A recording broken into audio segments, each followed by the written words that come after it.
Mr. Durant on the track. Hey, Riggs! What? Let's get him! You already know what it is. Am I still them boys? Salute the real, let's go! We don't salute the fake, we salute the ones who stay through the pressure and the pain. Never let the cold fade. When the streets were watching close and the wolves was at the gate. Real ones held their ground, never switched up, never played. No cap, no performance, what you see is what you get. Put in work before the cameras, before a single check. You say you solid, prove it, cause we watching every move. Step up or step aside, we separating fact from truth. Bullshit won't fly here. Put that hammer on them, cool. Put that hammer on them, cool. Mr. Do-Right, let's go. You can't fake what's in your blood. Can't manufacture where you're from. When the smoke clears and the noise is gone, only the real ones still stand strong. Salute the real. Salute. We recognize the ones who never fold. Salute the real. Salute. The ones who kept their word and kept it gold. No front, no game, no pretend. Ride for your people, to the end. Salute the real. Am I still them boys? Yeah. See, these streets got a way of sorting out who's solid. Every test, every trial separates the real from counterfeit. They claiming they authentic, but the proof ain't in the words. Actions over statements, let the record be heard. You hear them talking loud, but when it counts, they disappear. Whole lot of noise, but not a single thing sincere. Bullshit. We call it like we see it on the side, no sugar coat. Bullshit don't last, everybody know. Hey, Rick, what? Let's get him. Coop and Mr. Do-Right, hold the note, hold the note, hold the note. Coop and Mr. Do-Right, hold the note. What's in your blood?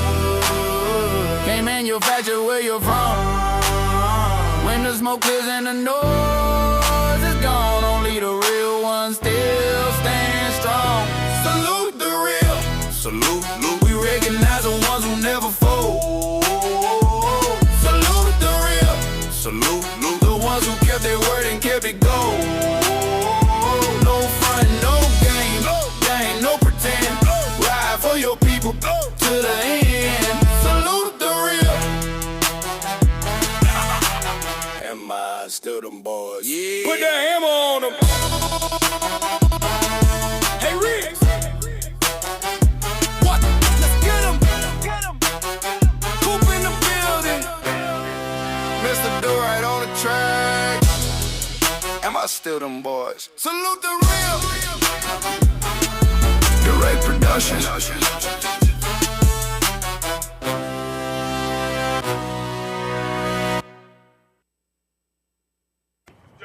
Ugly motherfucker! You know goddamn well, baby, you wrong, man. All the puss I done hooked your ass up with. You better wear your bulletproof vest all day. Oh, motherfucker! Day! You too, you fat motherfucker! Good morning, my neighbors! Hey, fuck you! Yes! Fuck you too! And we are live. Welcome to another episode of Salute the Real. I am your host, Brandon Cooper, and with me is my getting close to making this thing happen. Still hard working, in the rain, never quitting, never giving up, bringing leftover barbecue in my house this morning, and God bless him for it. Mr. Do-Right, how you doing, brother? You remember them other times I said I was tired? I did not know what I was talking about.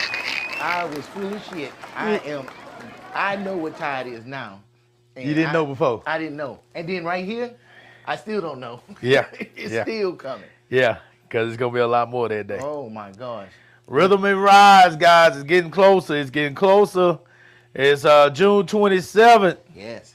June 27th is Right around the corner. known for music in Texas, with the whole screwed up tradition, the whole screwed up era that occurred here. June 27th is one of the most known and played historical songs from the long and extremely long catalog of DJs, the late DJ Screw, and so many members from that group that I can honestly say I followed in my time of rapping in this whole screwed up era in Texas, and now Do Right is hosting the Rhythm and Rise event.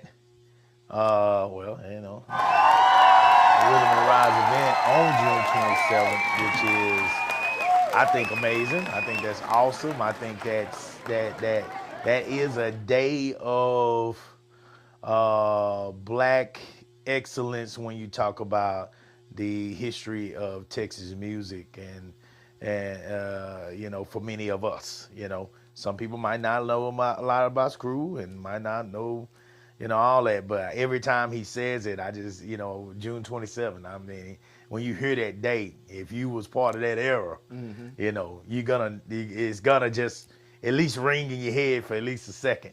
So, I gotta be honest with you, Coop. go ahead. Two things.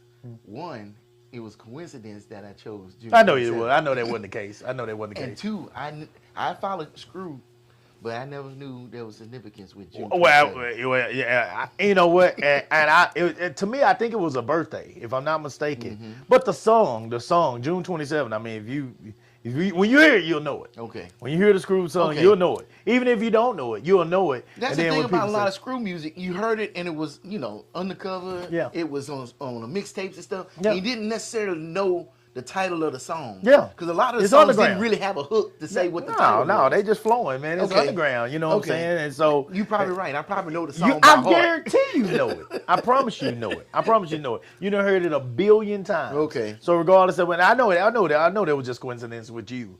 But what I'm saying is, since you did it, and since you have it on that day, of course, me being in that era and being deep in that era. Yeah. Oh, I was deep in it. I was gun ho in it, loving it. You know what I'm saying? So, so that I myself, you know, think about it every single time the day comes up now. So on that day, I will be down at regionals with my kids. We will be trying to restart district this week. We had Carmen Cares invitational meet this past Saturday. And so that's our final meet of the regular season. So all our kids that, you know, don't plan to move on to now, that was their regular season. And now all the kids that'll be moving on that will be training now, these are kids that will be actually representing the Honey Badgers. Now you truly represent the team as you transition on through district. If you make it out of district, top 16 go on to regionals, and in the individual events, top 6 will move on to Junior Olympics, which this year is in Des Moines, Iowa, guys, at Drake Stadium. So we are extremely excited about that. Getting ready for it. I'm worried about today because, you know, the rain. I don't know if it was in the forecast to rain all day long, but if it's not lightning, rest assured, we'll be at that track. We'll be at that track putting in work and getting ready, guys, because we start district. District starts this Thursday, and it will continue Friday and Saturday, and then we'll be back in Von Omri, San Antonio area for next week for Thursday, Friday, and Saturday as well for regionals. So all the districts will come together. This area has 3 different district meets. All those district meets will be held by then, and regionals will occur next week. And may the best man win. You either move on or you go home. Barbecue mildew at this point. It's the real deal now. Ain't no YMCA shit going on. It's the real deal. It's the real deal, guys. Ain't no you gotta be the top. And this is a humongous region 19 that we're in, guys. So there's a lot of competition. We're excited about it though. We're very confident when it comes to our most serious kids that, you know, put that kind of work in. We know who they are. You know, that won't be everybody on your team, you know, because I accept everybody. And there are some kids out here that are just learning, trying to develop every year and get better. But they're not ready for that type of competition yet. I can be honest and say that every kid is not quite ready for that. But for those that are, we looking forward to it, and we're gonna go out here and do our best, man. So shout out to my kids, shout out to my parents, all the ones that have hung in here the entire season. We've been training since the beginning of March. Some of my kids have been training all the way through indoor season. So very proud of them, love them to death, and we looking forward to what's coming next. Do right. Oh, yeah, I got something for you, Coop. Okay. I got something for you. You called it, you said it, and I'm scared to hear what you're gonna say. I'm just gonna read this first. Okay. That way you know exactly what the hell you said to me. Okay. Here is a true story. True story. Years ago, I teamed up with Kevin Stewart to co-host a show on the Do Right Network called Real Music TV. Our format was simple but engaging.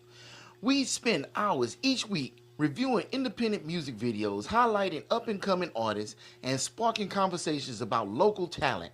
I genuinely believe we were building something valuable for the music community. Fast forward to this month, Kevin, along with Al Reddy, you know Al Reddy, Yeah.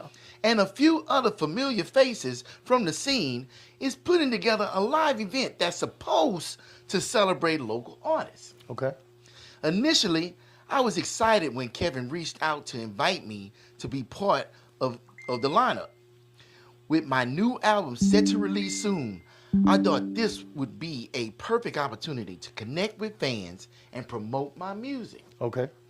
But after I shared my plans about the album and my readiness to promote it, things changed. The communication dried up.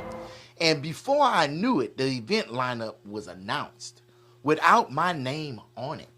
Kevin, Al Reddy, and the rest of the team made a conscious choice to exclude me, even after reaching out first. These experiences are discouraging, especially when we talk so much about unity, support within the artist community. Events like this make it clear why so many artists feel overlooked and unsupported. When you put the work and still get left out, it's hard not to question where the real love and backing truly are. A bullshit? A bullshit? A bullshit? A bullshit? Are you done? No, that's the end of it. Yeah. Who the fuck wrote this shit? Oh, I know who wrote the fuck this shit. Well, I know who wrote that. ChatGPT wrote that. But the person that prompted ChatGPT, I guarantee you the message wasn't the same. What was that sent to? God damn, you. That- Wait a minute. Hold That's on. on Facebook. That was on Facebook. You see, what did it say right here? Facebook. I just read all of that off of Facebook. That's was on that posted? Facebook. That shit is on public domain. When was that posted? That shit was posted 5 days ago. And here's how I found out about it. So, my daughter sent me a text. She said, "Congratulations, you made it." I said, "What you mean? You officially got haters." And I was like, what you talking about? She said, "There's talk on the streets about y'all." I'm like, "Really?" Because I ain't got time to look for that shit. I'm too busy trying to get this shit going. Right. She said, "Yeah, they out there on the streets talking about that you scamming artists, you just taking their money, that the lineup is trash." We ain't even got to the show yet. Saying the lineup is trash. You scamming artists. I'm scamming artists. Yep, I'm fucking taking them to the cleaners and everything else.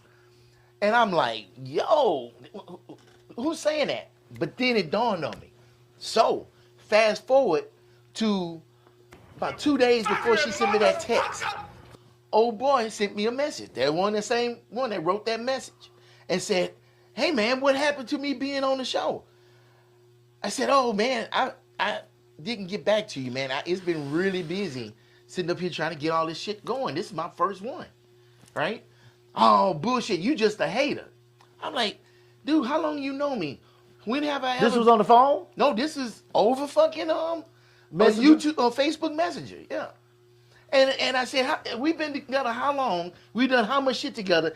How long have you known me to be a hater of anybody?" "No, man, you just a hater."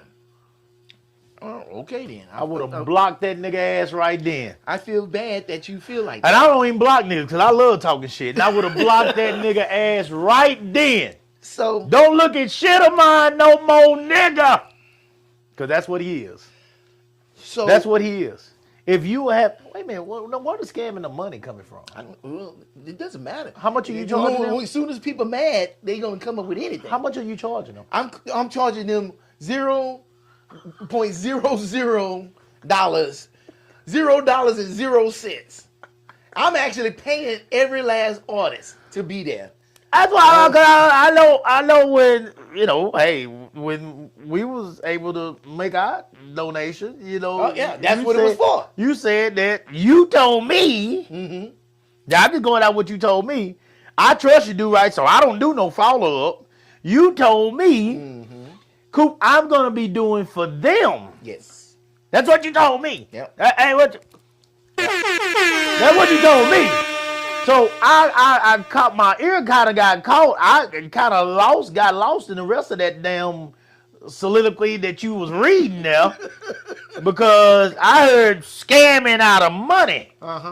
See, I'm always gonna pay attention when it comes to the money because I know niggas and I know. I'm not talking about black folks. We're not talking about your black folks today. We're not talking about African American good citizens.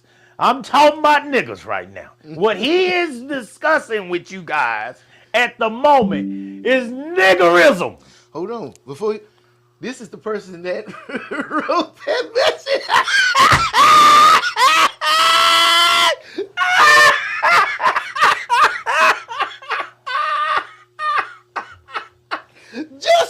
Just so you can be completely informed, sir.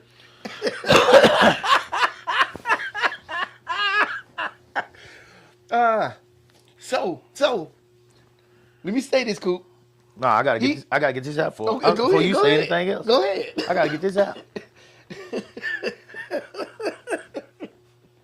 This young brother sitting across from me just showed me a picture of a goddamn white man.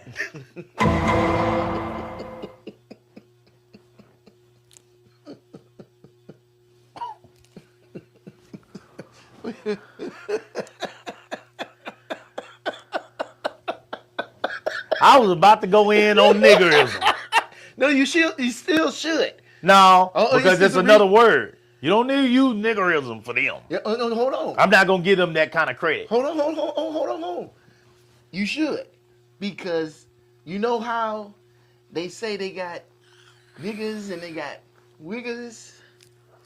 Nah, I ain't calling them no wiggles. Look, let me tell you something. I know what you're talking about, but I ain't calling them no wiggles. But this is how he is. He acts like that. A nigga.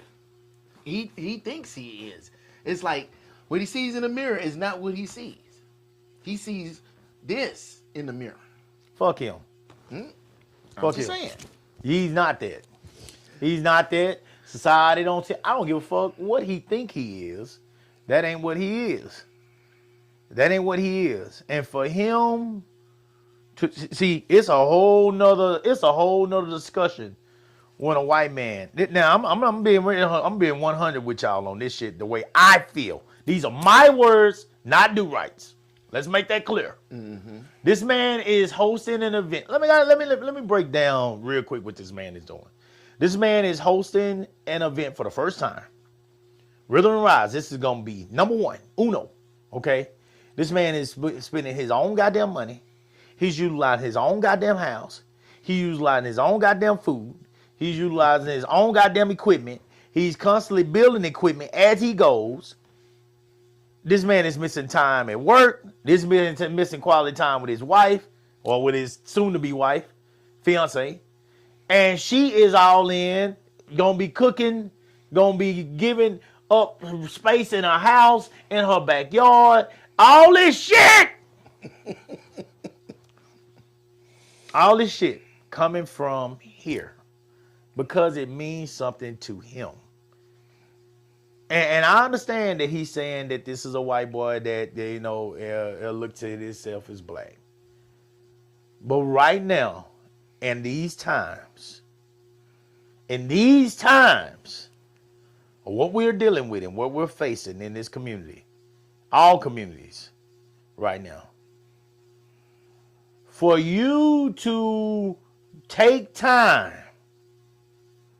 to write a fucking book on the book about somebody who is giving all that of themselves to so many artists, fuck you. Fuck you. Fuck you. I said it. I don't know you, and I don't give a fuck who you are, but fuck you. I'll say it for him. I'll say it for him. He ain't gonna say it because that ain't who he is. Fuck y'all. I'll say it. You can kiss all the black after he just got off the toilet. You can kiss all the black of the crack of his ass. Cause that ain't worth a damn. That's the kind of shit right there that make motherfuckers not want to do shit for you son of a bitches.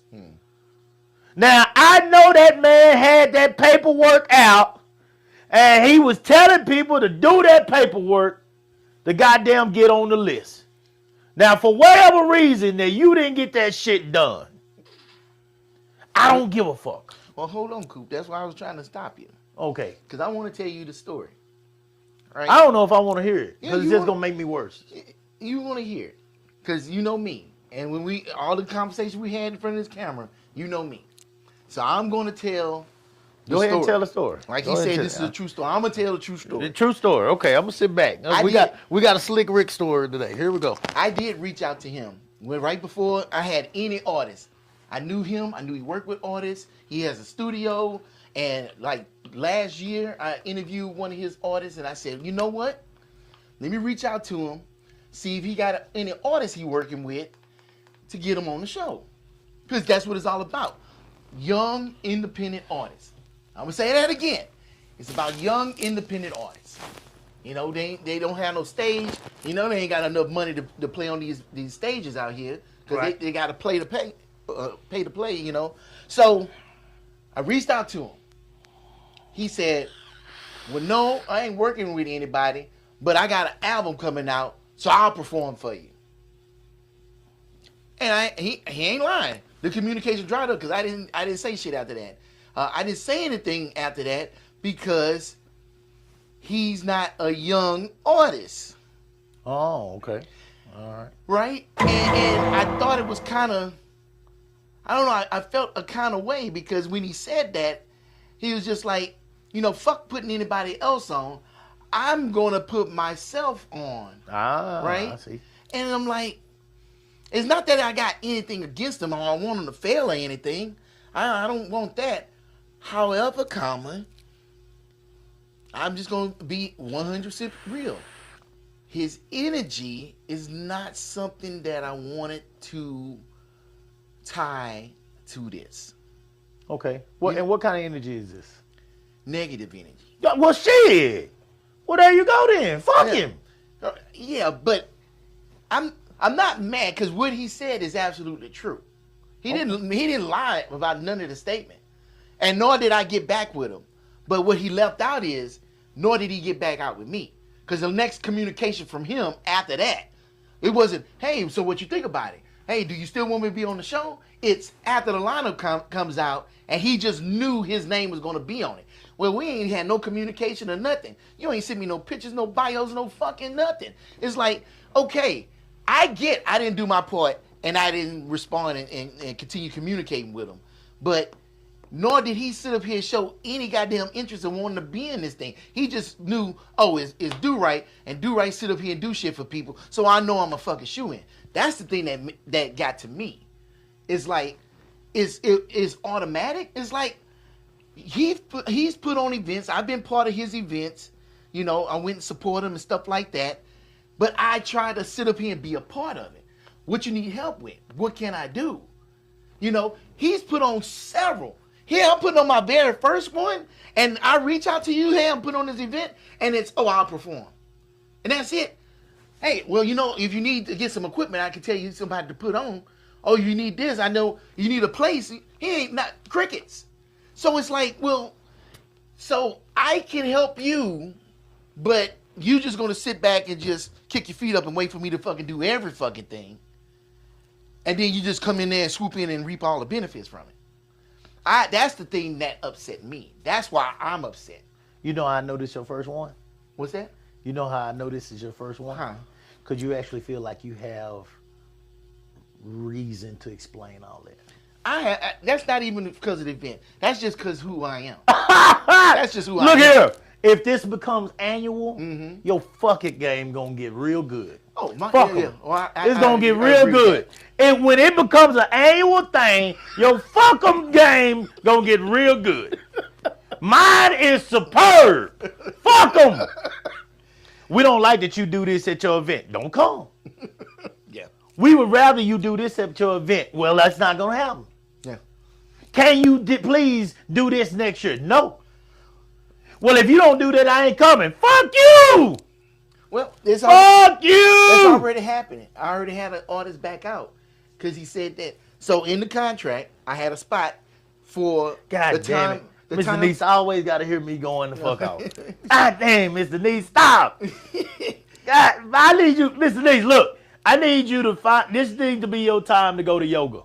12 o'clock on Monday, this needs to be your time to go to yoga. Go put your hokas on, go to yoga, and relax with your little friends. And don't turn on social media. Don't come on live with me. I don't want you to hear me going off on here. This is not the Coop I want you messing with. Okay? This is ain't shit Coop. Okay? And on here, I make sure the world know that I still got this side in me because of people like this person that Do Right is talking about today. You got to, if you're gonna do business, you got to have this side in you somewhere. Yeah. Because people gonna try to take advantage of you. Go ahead, Do Right. Go ahead and finish. In the contract, there's a spot where you can request which time group to be in. So this artist requests for during the day. Well, shit, most of the artists requested for during the day for some reason, right? Mm-hmm. So I tried to accommodate everybody as the contracts came in signed. Right. But after a while, that slot was all filled up. So if you sign in a contract, I can accommodate as best I can, but I had to put you in open slots. Right? And so once the contract was signed, we sent out a letter to the artist saying, hey, welcome aboard, this and that. This is when the expectations and everything. And this is your time slot in red. Okay. So Ben had the contract. Ben had the contract before they did an interview with me. Okay. Right? Because you don't get an interview until the contract signed. We got everything solidified. This person just reached out yesterday, said that they're not going to be part of the show because their time slot is at 1 a.m., right? Okay. And that they have to come from out of town. And I'm Yeah. going to talk about that in a second, too. They have to come from out of town. Right. They're not going to be able to bring their people with them. And last time they performed late like that, the place had a shootout and somebody shot up his truck. And so he's still traumatized. Do they know you at your house? Let me finish. Okay. He's traumatized by it, and he doesn't feel safe. So he was bowing out. And I'm like, fair enough. I'm not mad at him. You know, you got to look out for yourself before anybody else. But that was the first thing I asked too, Coop. But this is at my house. Why is there going to be shootouts at my house? There not be no shootout at your house. Yeah, they bet not. Right. They bet not. Right. Because you fucking my shit, y'all see the nice side of me. Right, Y'all right. ain't ever seen the hood side of me. Right. Y'all think, your boys be on here talking about, oh, he ain't grew up like us, Cooper. And that's fine. I want y'all to think that because I don't want to give that angry Negro look. I do. But I do. let me tell you something. I do. I'm telling you right now, I want that. You ain't ever seen me. Oh my God. I don't want to see myself. Yeah. I've heard So that. if somebody even attempt to start trying to act a goddamn fool around there, I would be all over their ass for security. Right.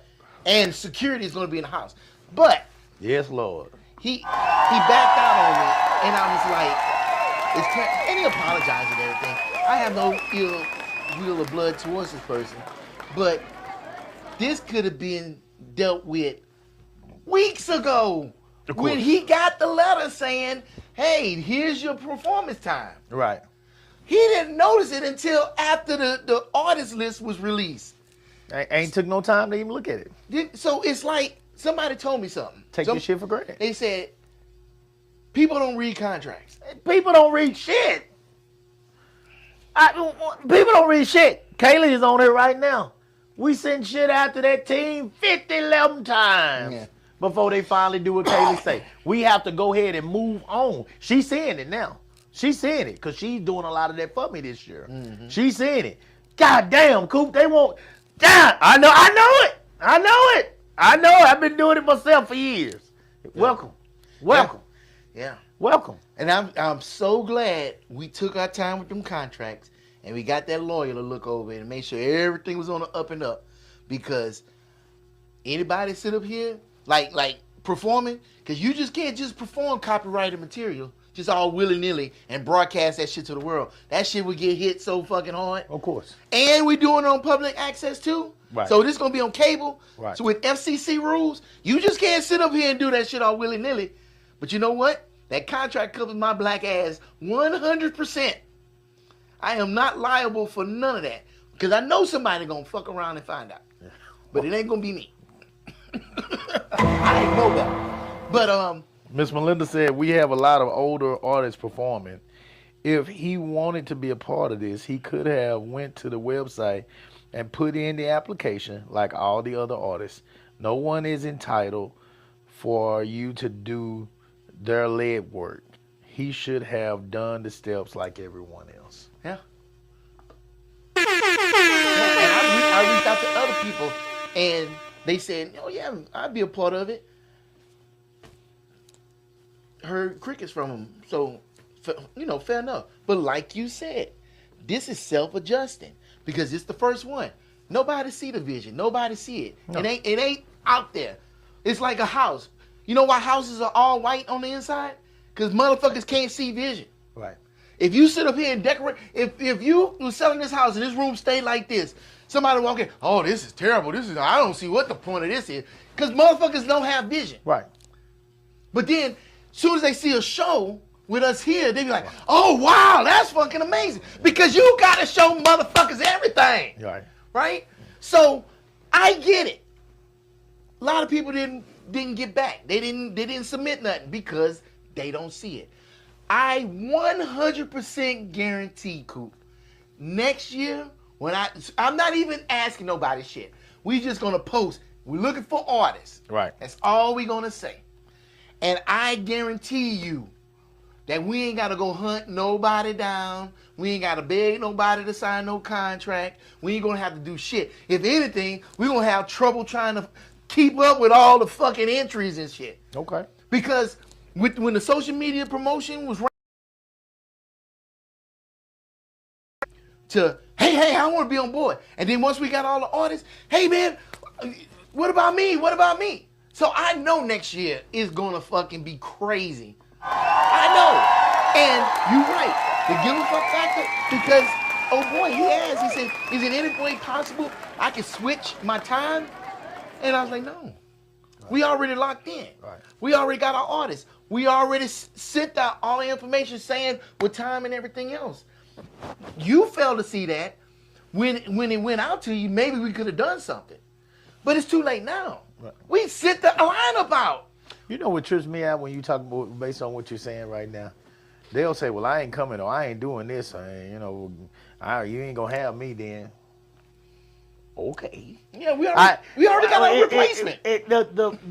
Yeah, exactly. The audacity to believe that if you don't come, all of a sudden that this event that I've been working on and all this time and all this going on, that it's just gonna be a catastrophe. Yeah. If you don't show your face, if you don't make your presence felt. you're giving yourself entirely too much credit to believe that my event is going to be made or broken based off you and you alone. You know, and there are people out there like that, man. I see and deal with people like this every year, and that's why I say, boy, your fucking game is gonna get strong when you have sweated and poured all this effort into an event that you are proud of. And let me explain something to you. I want you to be proud of this event. I'm saying this to you and Melinda in advance, you know, and God bless her for having your back and fully supporting you in this. I'm saying this to y'all in advance. If this thing reaches 5,000 people, I want y'all to be excited and proud.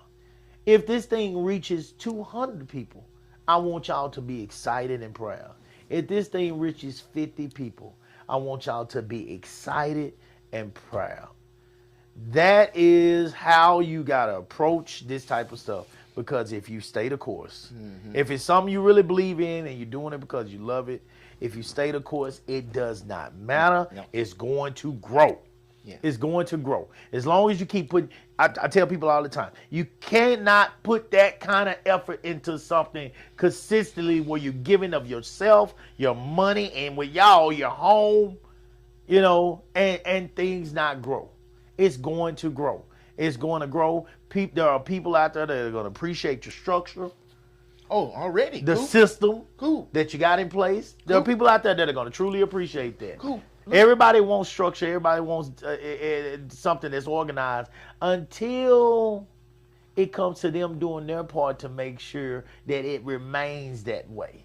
See, and then they start bullshitting, you know. But there are ones out there that are going to do it the right way. They're going to appreciate what you have done. They're going to thank you for it, and they're going to ask you, can they return? Cool. We did a practice run last night just to test out the equipment and everything. And I invited Cooper. You know, Coop always working. So shit, I had to work, man. I had to work. And boy had a cipher session last night. I was out walking chairs in the goddamn rain. Walking in the rain, goddamn. Shit. But we had some of the artists come over. We was testing out everything, and every last one of them just grinning from ear to ear. Yeah. They dapping up each other, exchanging phone numbers and stuff. Man, I want to work with you. I want to work with you. Networking. Beautiful. Beautiful. You know, Melinda sat up here and blessed us with the food. And everybody sitting down eating, sharing a meal and everything. I know she went to work. Laughing and kikiing. And then they got up there on the stage and they was going and they just feeling it, but they in it. And at the end of it, Coop, they all come to, man, thank you. Thank you for believing in it. Thank you for doing this, man. You don't understand how much this means. One of them brought a friend with him. He was a videographer, right? And he's like, man, I really enjoy this setup and stuff. Man, this is really nice, man. I would love to sit down and talk with you and stuff. And so I'm sitting up there holding the camera and everything. He said, hey, man, I'll hold that camera for you. I got it. Don't worry about it. Man, he's just sitting up there, not looking for nothing. He just wanted to be a part of it. Yeah. Then my friends who's helping me put this on, they there, okay, working, like they at work, doing this, working the equipment and everything. Hey, man, we got this problem on. Hey, what if we try this? Even my buddy's wife, who's going to be a culinary engineer. Oh, okay. Right? Shout out to the culinary engineer. She walked in. She had an apron with her. She wrapped that thing around and went over there to Melinda and said, hold on, baby, I got you. Boom, boom, boom, boom. Serving plates and everything. I'm like, and you know what? I thought they still out there. They're dying free, but they still out there, guys. Believe in the woman that can still strap that apron on. They still out there. They still out there, goddammit. They still out there. Yeah. But then your words start ringing in my ear, Coop. When you told me, if you're trying to do something by yourself, you're dreaming too small. And I seen it. Because there was no way I could have pulled off any of that shit by myself last night. Nope. I would have been in 12 million different directions. Nope. I was still in too many directions, but this was just a small thing. But we see it now. But what we did last night because of the people that came together and saw the vision and the dream, Coop, it was beautiful, and it was a beautiful thing to be a part of that. Oh man. And I so much appreciate you, Melinda, for being there and backing me up, because I wouldn't even have gotten here if it wasn't for your support.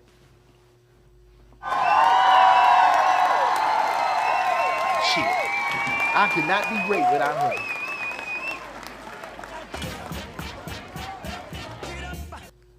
That's all right.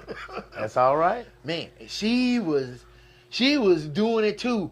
She was in the control room. She'd be coming out. All right, guys, we need to do this. Oh, I was like, man. That's all right. All right. Well, that's a good follow up as far as preparation for Rhythm and Rise is concerned. Yeah. And just letting you know that the cipher last night went well, and that as his daughter said, Do Right is already creating some live haters, and when it comes to this type of work that you're working on and your vision, you're definitely gonna have them, because they're always gonna be looking to complain about something. But again, there is a group of people out there that are gonna also appreciate what you're doing, what you're bringing to the table, and stay focused, stay ready for those people, because those people are gonna make you sit back in the bed at night when it's all said and done, when the smoke is clear, and say this was well worth it. Oh, yeah. Because of those people. Yeah. Those are the ones that are gonna make you say it's well worth it. I every single year, no matter how tired we get, we have people that let us know that every single move we made, everything we did, everything we attempted to do, and then maybe could do better at next year, was worth it, because they are happy, they're excited, and they appreciate what you're doing for them and for the community. So shout out to you again, man. I'm proud of you. I really am. I'm proud of you. Now we got some housekeeping to do. Okay. So last episode we was talking about the roast of Kevin Hart. Okay. And I told you I ain't watch it. And you said, go ahead, go watch it. Yeah. And keep me in mind Yes. when you watch it. Yeah. So I did that same night. Yes. I sat down You and watch the whole watched it. thing? 2 hours and 30 minutes of it. I watched every last bit of it. Okay, well, you did better than me, because I couldn't get through it. And Coop, what I was telling you was absolutely true. I went in that thing with no expectations. I know it was a roast, and I watched it. And I enjoyed the whole motherfucker. That shit was awesome. I laughed my ass off, Coop. I laughed my ass off, because I feel like he was taking all those jokes way too serious. Now, don't get me wrong. Some of them jokes, they pushed a little too far, and it started not being funny. It's like, okay, you can let that shit go. But when that white dude at the beginning, he said, man, they told me to be as racist as possible. And he was like all nervous saying them jokes. To me, that was funny as fuck, because you can't be in no room full of black people telling no goddamn racist jokes. Even the stuff with Cheryl? Even the first time I heard it, I was like, oh, this is what Coop was talking about. Yeah, Kevin is Kevin. I mean, I thought some of that was fucked up too, of course. But And he kept saying the joke over. I was like, oh, they ain't got nothing else. He didn't hit the bottom of the well. But then she got up there. And then every time he told a joke, she would get up there and she, do one of, I don't know why they do that, but comedians sit up here and they'll stand up. Oh, I can't believe you did that. They've been doing that since every roast I ever saw. But when she got up there, she set that shit straight. And I even sent a clip of it. And I wanted you to see to show what she said. She says, on this stage tonight, this is the embodiment of freedom of speech. no, it's not. Yeah, it is. I agree. I disagree with that. You can say whatever you want to say. There's consequences to what you say. However, she sat up here and dealt with it in her way. That's because that was one of the things I said last week. I said we're doing a lot of thinking for other people. She dealt with it her way because she'll get blackballed if she don't as a comedian. But you still. As a comedian, doing the you will same get thing. blackballed if you do not deal with it that way, especially as a female comedian. I think that there was a lot wrapped around that was just going Def going is too taking far. Def is taking it too far. Def is taking it too far. Now that's my opinion. If you got something good out of it, great. But Def is taking it too far. Talking about somebody's husband that committed suicide is way too far. Saying you that see her that hair white and guy all that that said, shit, look at her like her pussy and all that. That's going way too far. That's But that was to that white woman. no. She said that about Cheryl Underwood too. What she saying? She talked about Cheryl Underwood's PUSSY too. What did he? What was the joke? I can't remember the exact joke, but he was comparing like her hair and how black she was and how all that looked like her pussy and stuff. Yeah, it was too much. That was too much. I can't remember. And then when she was walking off the stage and the white guy was walking back up, Cheryl said, "Hold on, wait a minute. This motherfucker still want to know if you can get that pussy though." I'm like, I don't know, man. She fucking sat there and gave him right back what they was trying to give, but she did it better. I don't know, man. I enjoyed it. It was good. And then Cat Williams got out there, and he just ate up Kevin Hart. And the tripped out thing about it, because everybody know they got bad blood. At the end of everybody's set, My problem is nobody went at them though, like who? they should have, the white guys, like, with the same stuff, Like, with the what same same type stuff? of stuff. They brought up Charlie Kirk too. They threw that shit at him. And something about I forgot what they said, something about his neck and shit. I was like, damn, these motherfuckers are not playing. Everybody was going after everybody. But when they would go after somebody, at the end of it, they say, okay, but for real, this person has been this and this and this in my life. The only person that didn't do that was Cat Williams. And Cat Williams, he just said his last fucking joke. He turned around, he was going to walk off. And then Kevin Hart jumped up and said, hey, man, let's take this opportunity just to bury the hatchet and blah, blah, blah. And Cat Williams looked at him and everything. All right. And they shook hands. And I was like, all right, I don't know, man. You can't take comedians serious. Hell, I don't even take that handshake serious. Oh yes, you can take them very serious. Because here's what we know. Laughter creates the opportunity for you to say some things that might come across as funny, but you really mean them. And so we know that everybody in the world do that. They be, oh man, goddamn Kevin, you are one ugly motherfucker. So you laughing about it, like, oh, but does he really mean that? You know what I'm saying? And that's that moment of clarity, especially in today's society, and the fact that they're talking about things that really happened. He couldn't breathe. Talking about my man that died in Minnesota, whatever. George Floyd. George Floyd. Okay, that really happened. Yeah. Cheryl Underwood's husband. That really happened. Yeah. Like, these are not, Kevin's dad being a crackhead And they had a picture up there on the screen. And with the logic, with this history of them saying that we are youth that are growing up without, fathers. That's been a running thing that they've said and still say to this day forever. They saying it now based on talking about the poor parenting of my man that was just in court that just got 30-some years, that I have not talked about yet, and I'm not going to talk about today, guys. I'm gonna do that on my own because I got so much to say about that shit. So, and I'm really hoping that he wins his appeal. But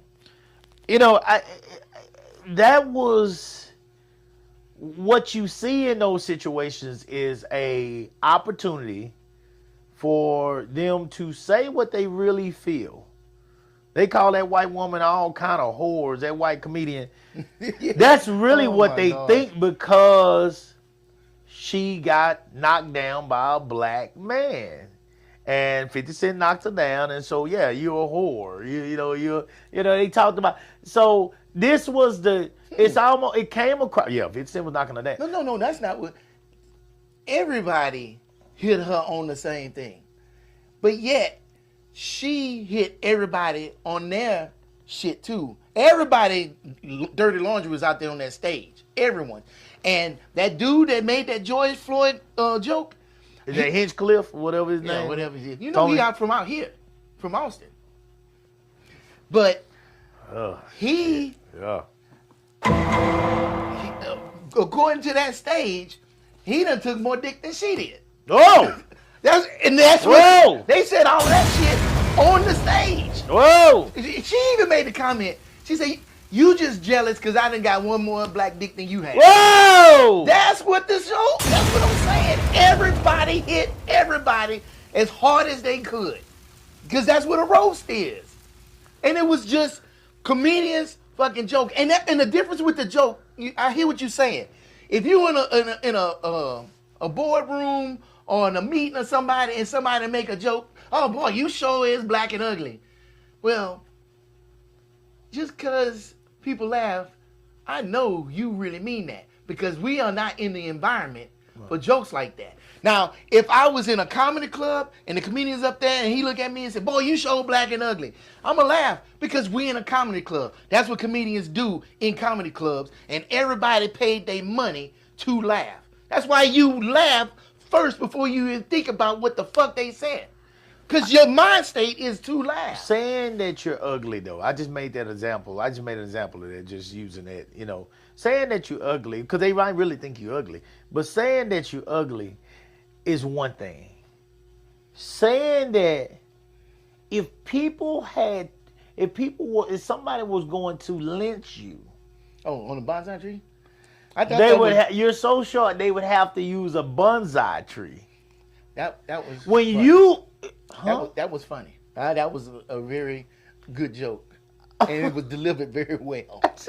Yeah, it sounds fucked up, but I guess this is where I'm just a little deeper, and I guess maybe my funny bone just don't quite work the way other people's do, because I don't get humor out of something that has created so much bad history for our people. I don't get humor out of that. The word lynch in a black anything is a fucking problem. Because our ancestors have dealt with that word, and that word was never anything good. Nothing good came in a sentence when the word lynch was in the sentence, if that makes sense, for our people.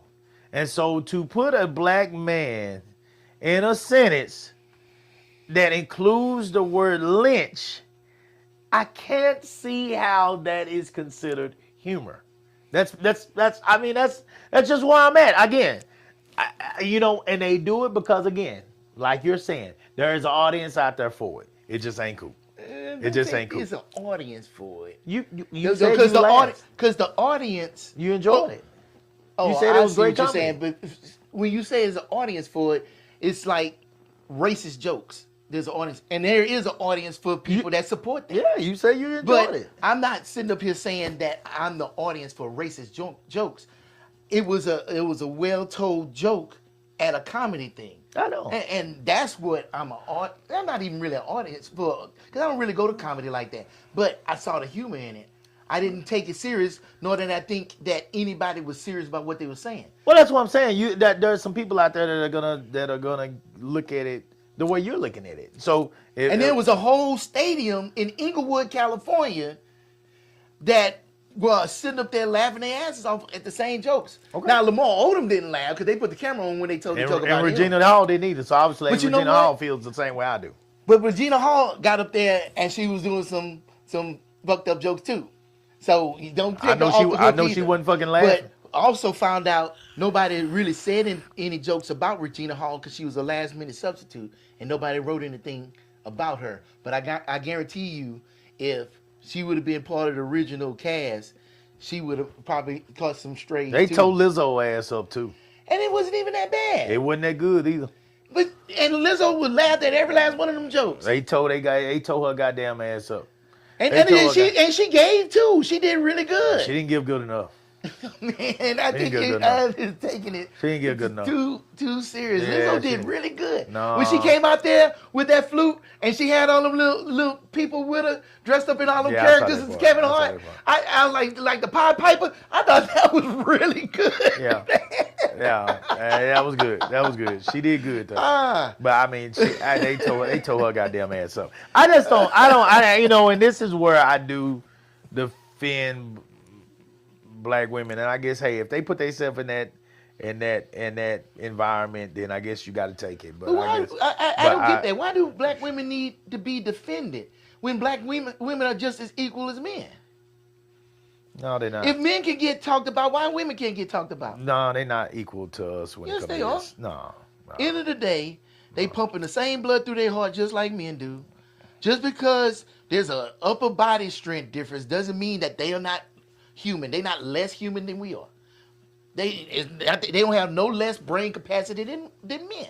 I'm not talking about their brain capacity. But- They're ahead of us when it comes to that shit. So if that's the case, then a woman can take a joke just as much as a man, if not more. Hey man, maybe I was just raised different, man. That's all I can say. I just don't believe in that. I don't believe in that. If it's a woman doing on woman, cool. You know, if we talking about relationships or we talking about something that, cool. But when you get to talking about a woman's personal, as a man, I just ain't really feeling that. I ain't really feeling that shit. But teach their own. Teach their own. We'll move on. We'll move on. All right, so listen, this is what I want to talk about today. All right, real quick. I want to say that I was watching something, and I was watching something, and I was also having a conversation with somebody. And I kind of came up with this because this is a great conversation right now, in my opinion. First of all, y'all pull up, man. Like and share, subscribe. Live with the Coopers on YouTube, guys. Follow us. Share it. If you're getting something good off this show, please tell somebody about it, man, because we enjoy the comments. We enjoy the people. We appreciate it, man. It's just good conversation. So I'm listening to this show, and then I actually was talking to a friend of mine, and she told me that she's single, by the way, and she told me that she said, I remember when you used to say stuff like, you just want to find somebody that loves your dirty draws and that's down for you and that's, really turned on by you and they just cater to you and blah, blah, blah. I said, yeah, you say that all the time. She was like, do you feel like you found that in your wife? I said, I found somebody that loves me. I found somebody that loves me in my wife. She was like, what about the rest of it? I said, hell no. My wife ain't gonna goddamn cater to me and waiting at the goddamn door. She got her own life she's living. You know what I'm saying? She's very caught up in the things that she wants to do as well. So no, when we lie down with each other in the bed at night, we talk about each other's day and all that kind of stuff like everybody else. But no, she got so much going on herself. She's just like me. I mean, we're both very busy people, so no, I didn't quite get that, you know what I'm saying? But I'm dealing with what I got and I'm happy with what I got. So we just move on, She's like, well, I'm gonna be honest with you, Coop. All that shit that you talked about and all that was cute. But I don't give a damn about none of that shit right now. I said, well, what do you care about? You're like, Coop, it's hard out here for a single black woman. No. Mm-hmm. I need stability. Mm-hmm. I need somebody that can add to what I bring to the table. So when it comes to, I say, if I remember straight, you used to be very picky about like dudes that you dated, like you wanted what niggas would say, you know, on our side, that bad bitch. You wanted that bad nigga. You wanted that very attractive. She was like, Coop, all that shit. Fuck all that. Basically, in my words. She didn't say that, but fuck all that in my words. I don't care about none of that now. Now I'm willing to reduce my standards when it comes to looking in the mirror at him. If he can basically show me a bank statement. This is my friend now. This is a friend of mine now. She was very honest with me. She was like, Coop, if he can show me a bank statement that can match my statement or better, and he's a nice guy, they ain't gonna be beating on me, you know, all the regular stuff, all that stuff there. I am willing to give that man a shot. Oh my God. Okay. I said, well, wait a minute now. No, wait a minute. Now, so are you telling me it don't matter how he looks anymore? She like, Coop, and this was her words. She said that man could look like Hunchback of Notre Dame. Cause we used to laugh at that damn cartoon when we was in college. She said he could look like the Hunchback.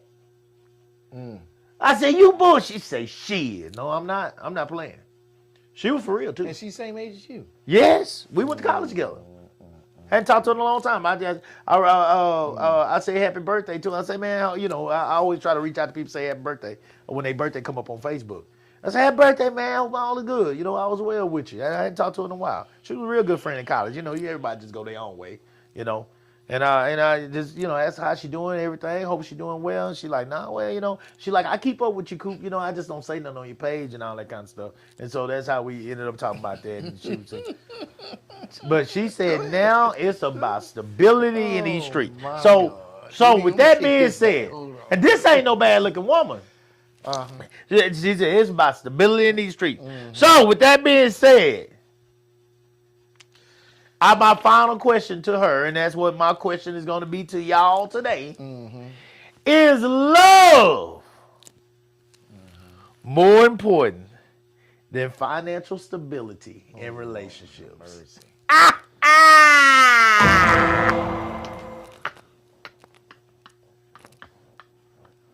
Oh my gosh. This chair can't go back enough. Is love more important than financial stability in relationships? Well, according to her, no. But you know what? You know what I heard when you were saying all that, Coop? What you hear? I heard when I was young and beautiful, and I had all these motherfuckers chasing after me, I enjoyed the chase. She's still nice looking for a 46, 47-year-old. Hold on. When she was all young and bright-eyed and bushy-tailed, and she had all the men suitors coming after her, and she was just like, no, like plucking them motherfuckers like little petals on a flower. Nope. But what happens when you get to that last petal and you pluck it? What you got? Nothing. And so here you are, petalless, willing to take a freaking dandelion now. Why? Because it's hard out here on these streets. But you wasn't thinking about how hard it is in these streets, because you probably could have had everything you wanted. You could have had the dude that looked like something, that was trying to do something and everything else. But no, you ain't had time for that. You was too busy plucking petals. And so now you're out of petals, and to get more petals is gonna cost you too much money and you ain't got it. So now you need somebody that can equal you or surpass you in money. So what that nigga is supposed to get out of it? Because I guarantee you, she ain't got no damn experience being in a damn relationship. So what he supposed to get? What he getting? Well, I'm sure she got some experience being in a relationship. Bullshit. Because she be in a damn relationship right now talking about how hard these streets are. Maybe it just didn't work out. Why it didn't work out, Coop? I don't know. I think we know why it worked out. I never got no parts of that She- one. I'm being honest with you. She was a friend. She look every time she look in that mirror, she said she was too good for these niggas. Every time she look in that mirror, she was too good for these niggas. She was kind of tough. I'm not gonna lie. And that damn kinda expectation was way the fuck up here. It was up there. Right. It was up there. It was up there. And when you put these high expectations for people that's supposed to be Superman and not everybody else, you ain't never gonna find Superman because that nigga don't exist. So now here you are, ain't got no relationship experience because you ain't dated no regular dude. So here you are, What's a regular dude? us. Us, the niggas that go to work every goddamn day, they got stability, is regular dudes. Well, I don't know. Here's the thing, Coop, and Kevin Samuels said that shit best. He said, you average at best, why don't you go find you an average man and make a good life for yourself? I don't think she looked at herself as average. And that's the problem. Most women don't see themselves as average. You put yourself way up here on this pedestal and nobody come up close to you. And so what you got? You got your cat and your dog and the rent and the bills and you doing everything yourself because you don't see yourself at the same level as everybody else. But then now you got to compromise. Okay, well, I'll come down here where y'all are. But you ain't got none of them average person skills. Your ass still bougie. You still want to eat at them same restaurants you was taking yourself to because you couldn't find nobody to take you to them.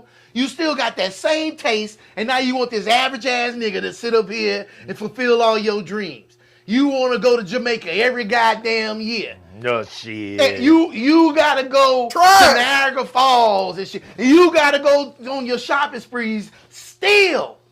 And this nigga gotta foot the bill, and what he get for it? Somebody that ain't there, that ain't emotionally available, and all that other shit. You better get out my face with this, Coop. This damn fucking I'm trying to tell you. Now, wait a minute. Now, hold on. I know what you're saying. It might not be the case for every one of them. That was just her story. Mm-hmm. But can we take that story now and just push it toward maybe a person that's been in a relationship, maybe single now, and say now that she was in a relationship or he was in a relationship, like, based on their knowledge now from a failed relationship, Right. is the stability in the household more important than love? Can we not make it about a specific person or a specific? Is the stability in the household more important than love? Can the stability in the household get you through a lot of things that love itself cannot? Stability is not going to get you past next month. If it was that easy, then there would be a whole lot more people actually doing it. They're not doing it. If you just looking for stability, but you have no actual connection with that person, soon as they leave their socks on the fucking floor, y'all fighting. Can you like the person and not love them and make it through it? How you like somebody? You can't like nobody. And the only way that shit's gonna work, y'all gotta get a big enough house and y'all don't fucking ever see each other. And all y'all do is y'all have an account where y'all shove your money into it to pay all the bills. We know there's a lot of couples that are in love or love somebody, but don't always like each other. That's pretty much everybody. You're not gonna always like each other. Can you like them though and not be in love with them and make this work for you guys to financially be stable? What's the difference or the definition between love and like? Oh, there's a ton of difference. Well, what is it? I like you. Okay. I love you as a brother, Yeah. but I actually like you. There are some people out here That you that love I and don't love like. and do not like at all. Okay. And do not like, but I love them. I love them. I love them. I grew up with them. I got a tie to them in some kind of way. Mm-hmm. Now, my wife, I am in love with my wife. I got to stop and give her that. I am in love with my wife. Watching my wife walk through the door from work, makes me smile. It really does. I know that sounds corny as fuck these days, but it really does make me smile. I enjoy watching my wife come through the door from work, you know, and checking on her and making sure that she's okay. I actually give a damn when she's not feeling well. You know, I care, you know, and I deal with her little snot rags from her asthma and her congestion and all that. Sometimes I turn in the bed and one of them is sitting right next to me. That's the kind of shit that irks the shit out of me. It irks the shit out of me, but because I love her, Yeah. I don't kick her short ass out my bed. Now wait a minute. Now, Because I would love to take my foot and put it so far up her ass when I turn. And her goddamn snot rag is in my eyes. So- I would love to kick her in her ass. So if y'all- but I don't do that. if because y'all that's living my in wife this house and you just like her, what would happen in that certain In those situation? moments, I do not like her when I see her snot rags. Oh. That is the biggest turnoff in the world to me. I don't give a fuck if she's sitting by me butt ass naked. And my wife will always turn me on. It don't take much for her to turn me on. But when I see those snot rags, my shit goes up in my stomach. My crotch literally deflates instantly. But Coop, listen. If you said if I didn't love her and I liked her, Yeah, I just would like the- I would literally put my foot so far up her ass that it would probably get stuck if she did that shit. And that's why. Yeah. It Now, wouldn't but work. this is me. I get what you're saying. I'm just saying that's me. Now, here we go. Now, with that being said, there are people that are trying to pull this off. Do right. Let's be 100 now. Yeah. Renting a 1-bedroom apartment now is $1,500. Oh, I know. plus. I know. So, can we put some of these things aside? To be roommates. That's basically what you're saying.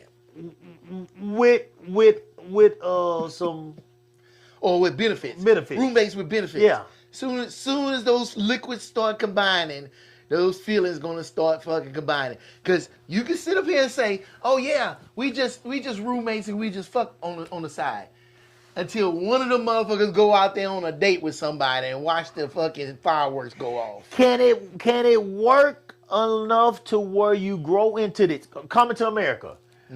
I was nervous too. I was when I met my bride. I admit I was nervous too. But over time, I've learned to love your father. You know, over time. Right. This contract that we have signed to basically say we are going to provide for one another and make sure that we can get through this expensive cost of living right now. Can that turn into I have learned to love your father? I have learned to love your mother. I still don't think so, and here's why. Because Okay. if it's you got to do it. Coming to because it's- America, they did. Well, that was the king and the queen. That's the king of the and whole queen. country. Yeah. And we up here trying to compare nobility to broke people. that don't work. They building kingdoms and shit. We just trying to pay the rent. But here's why I still don't think it'll work. Okay. Because if you have to do that just to survive, what happens if y'all can't get along and then y'all have to get divorced? Y'all are extra fucked. Because that's the thing that hangs over people's heads that don't even, that ain't even thinking like that. Like there's guys that don't want to get married because they afraid that they wife is going to leave them and take everything. You know what I'm saying? So, Motherfucker! I mean, am I wrong? No, you're not wrong. So you imagine two people that don't love each other decide to sit up here and group all their assets together? And they just like each Well, other? there's a lot of people that still don't group all their assets together. And still, and they love each other. So you talking about two likes? I like you. Is there a place? Is there a space where, in times of desperation, that the normal thought process with our people, because you are 100% correct. Our people are bad with living in each other. We need our space. We see other races though they'll do it. that 15 can deep. line up 10, 12 of them in one house. Yeah, no problem. And they all do their part. And they can all cook They can all cook stretch meals. Grass always cut. and fucking laundry always done. They work together. Well, why as a can't we do it? Oh, because we was already grouped together, and after we was finally freed, we said, fuck this shit, we out. They already forced us together, and I don't think we want to come together grouped up like that anymore because we was made to do it. I think it's and I'm just gonna say it, I think it's slavery trauma. That's what I think it is. I mean, you think about it. Look who actually does it. Hispanic people, hell, Hispanic people originated from Spain. Spain was fucking subjugating people. Spain was out there discovering the world. So yeah, I can see them still being able to do that because they wasn't still being subjected to stuff that we were subjected to. If black people weren't made slaves and we were still in Africa, yeah, I think they would sit up here and be more communicative. You see, Africans are way more communicative than black Americans. Are they really? Yeah, shit, they at least tribal wise. Hell, the whole saying "it takes a village to raise a child" came from there. Did it? What villages are in America? Oh, I that don't shit didn't know. come from here. I'm asking. Well, I don't know where it came from. Honestly, being real with you, I don't know. You're right. Maybe so. I don't know. But once we was brought here, we was cramped up in them ships. Then we was cramped up on those plantations and everything else. The first opportunity for motherfuckers to get the fuck away, they did. Stayed away. Anitra says definitely goes back to slavery days. I'm not saying y'all are wrong, but with today's first of all, let me go back up to Melinda. Melinda said, "I'm very blessed and lucky that my life partner is my best friend, the love of my life, very handsome, a good provider, and a great person. I don't take him for granted." God damn. Let me tell you something. No, let me tell you something. I'm serious when I say this. Let me stop for a minute about just reading that. You don't know how fortunate you are that it takes nothing for her to be able to say stuff like that. Oh, I know how we live I in a am. world now where if a woman posts something like that, she's looked at as soft. Or a pick-me. What's a pick-me? Oh, you never heard that before? Uh-uh. A pick-me is, like it says, pick me. They say stuff and do stuff to appeal to men so men will pick them. And there's women that call other women pick-me's when they do stuff like that. I've never heard that. Oh yeah, that's a thing. And it's kind of fucked up because your friend that started this conversation, Yeah. I guarantee back in the day, when she had all them options and everything, she would call another woman to pick me because she would want to be married or have a relationship and have kids and stuff. Because that's usually women that's sitting up here saying that. Being honest with you, I don't know. We didn't talk about that. We were whores. Oh. We were whores. I ain't even gonna lie to you. She was a road dog. We were whores. We used to get down. We were whores. And I mean, we didn't never mix. Yeah. We didn't never mix. But y'all was out there. Oh man, we were whores. Oh, yeah. We were whores. We were whores. She was with the clique. We were whores. Okay. She said, what's wrong with a woman being soft? Not a goddamn thing. And the only I love it. The only problem is few and far between. Yeah. And nature, absolutely nothing is wrong with it. It's a beautiful thing. I actually love for a woman to show us soft side. This is something that you need to ask women in your circle. These educated, black, strong women. The word strong somehow goes out the door if they're able to say something beautiful about what their man, or I guess or a woman these days, means to them. Yeah. If they're able to say something that shows their softer side, that shows that side that, no, I actually have feelings for this person. I love my man. My man, is beautiful. My man is my everything. My man helps me to be who I am.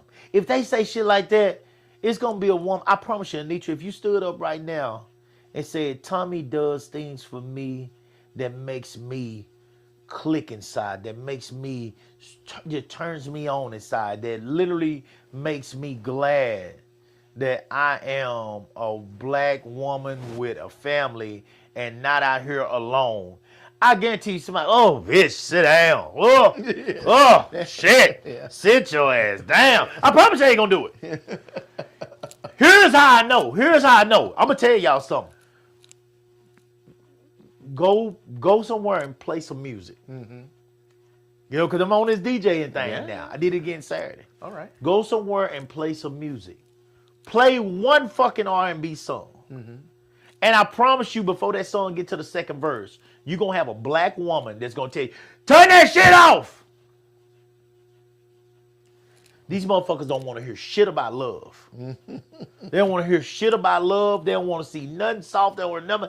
If it ain't twerk, it better be pop. They better be hood. But if it's anything about showing love, expressing love, feeling face to face, chest to chest, getting deep, and it's something with an R&B spin to it, it can be all that, but it's got to be in a pop that ass, get in that ass. It's got to be that. Damn. It cannot be art. Go play some music. Y'all think I'm bullshit. Go play some music. It's gonna be a black. They won't even let the goddamn first verse get done. And they gonna tell you, get that shit off of here. All of them. It's gonna be about 3 or 4 of them at least that's gonna look over you. What the fuck are you doing? And I'm like, what club do y'all go to when y'all go to the club? If y'all go to the club still, that never plays one R&B song. Probably a lot, because R&B is not here like it used to be. Oh my God! But that's part of our history. It may be part of our history, but These are 40-something-year-old women. I'm not talking about no babies. I'm not talking about no 20s and 30s. I'm talking about 40s. These are all women in their 40s that have told me this. They sticking with today's music and losing the old school. And that's why y'all are fucked up. That's why y'all are fucked up. Y'all don't want to hear the days of a good instrument no more. Y'all don't want to hear the days of when a motherfucker looked you dead in your eyes, goddamn, and felt something inside. Y'all don't want to hear the stuff from the days when that song came on, and the moment he touched you, you felt like you were pissing because you had a gusher coming on down there. It was already ready. He literally could have pushed you up against a wall. And if his zipper was down and your dress was up, y'all could have went at it right there. No lube needed.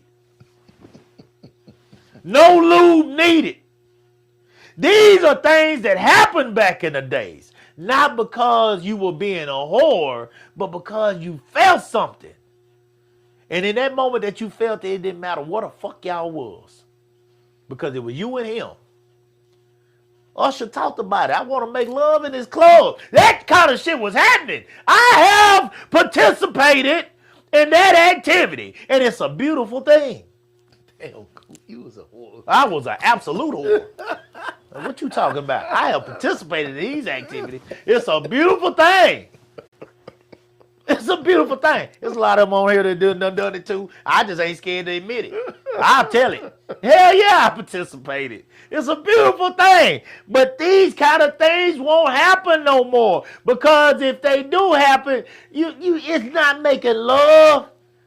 You twerking. You sexy red. You popping and opening for him. You ain't making love no more. You fucking. That's whole shit. That's bald-headed whole shit. What y'all doing? Bald-headed whole shit. I guarantee you under that wig you bald. Because I guarantee you got a wig on. I guarantee you got a wig on. Because you don't want nobody to know. You can't do that stuff and then go back to your job and sit in that office and stick your chest out high. When you just got ramrodded in the club to the goddamn hottest twerk song that's out right now. And not feel good about yourself. You ain't making love. Bitch, you fucking. And I ain't got no problem with fucking. But this is not what we're talking about right now. You can't forget how important love is.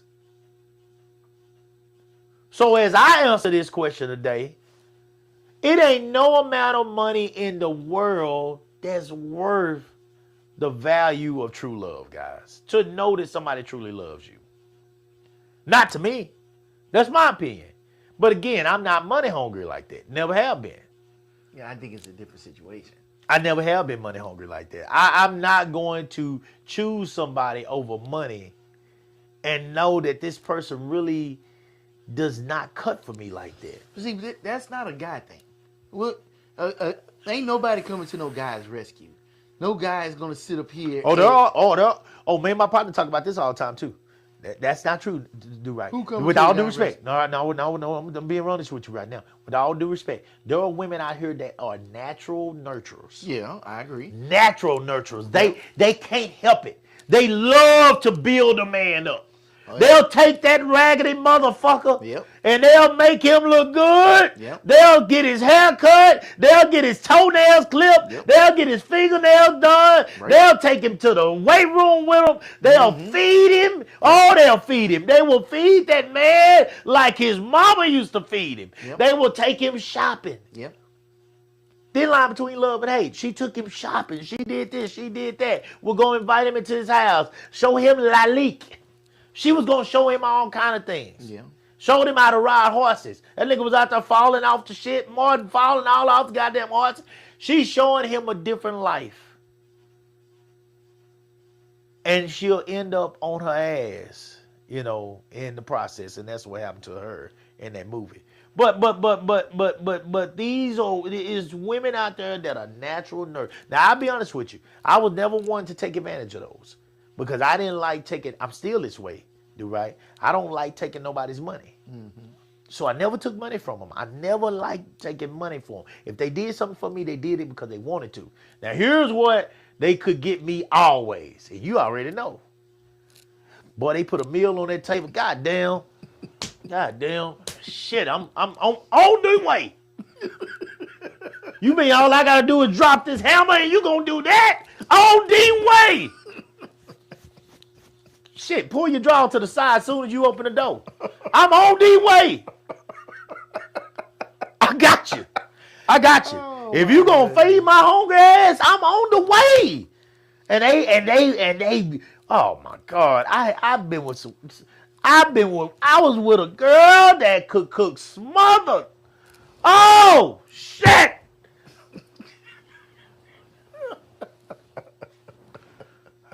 Oh shit. Fuck.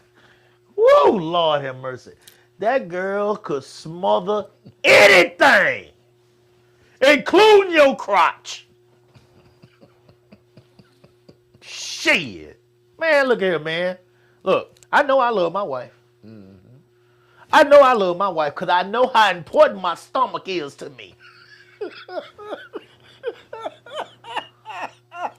Shit. I know how important my stomach is to me. Shit. And I chose my wife over some, man, look here. You can't tell me what love won't do for you. Love will make you make some decisions that you was like, what the fuck was I thinking? And you can't answer it. You can't answer it. That's called love, guys. That's called love. You can't answer. People like, why you ever can't? I don't know. It's 1,000 things that are good about my wife. Mm-hmm. But it was also things that were good about some of these other women out here. So at some point you got to lean on the spiritual part and you got to say, hey, this is who God had for me. That's all I can say. Okay. And then you got to say, well, do you like your wife? Yes, I like my wife sometimes. Not all the time, and she don't like me all the time either. I guarantee you she don't like my motherfucking ass when I'm in that goddamn bed sounding like a young bull. I guarantee you she don't like that. She admitted it. I got used to it. Now, since I've been having these allergies, she said I ain't been snoring. So maybe that shit finally unclogged up there, and maybe I'm doing better. I don't know. Or maybe my tongue now gotta work so goddamn hard or something. Something ain't in the way. Now that I got that shit out of me. Mm-hmm. It was a whole bunch of mucus. That shit was coming out of me like a river. So I don't know. But when you talk about love, and a lot of people don't even talk about love no more. We could talk about like, I don't really like you right now.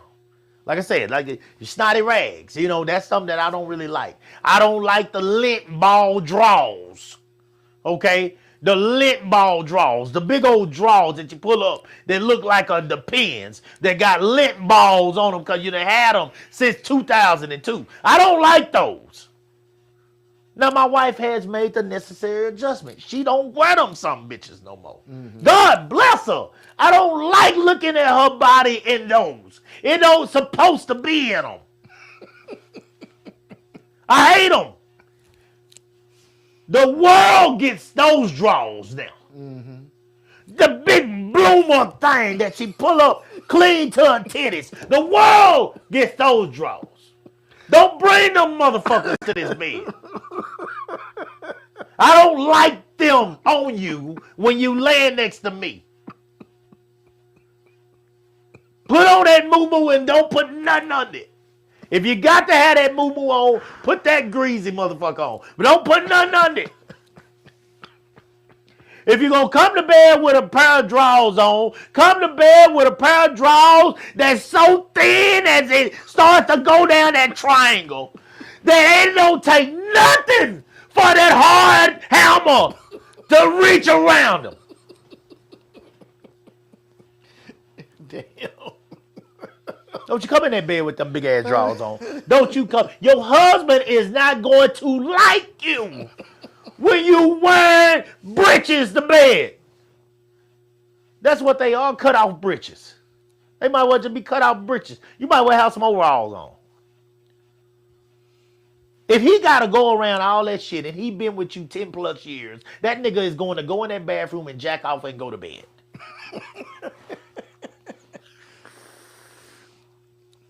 But yet and still, he still loves you. He just don't like you or like your ways. He don't like what you consider comfort. Somehow, some way, you should have gotten to a point by now where that thing should breathe at night. Be free. If you come to bed with more hair on your crotch than on your head, something is wrong as well. Cut that bushel. You growing peas between your legs. You are not making this user friendly. I don't like you if you choose to not make your crotch user friendly.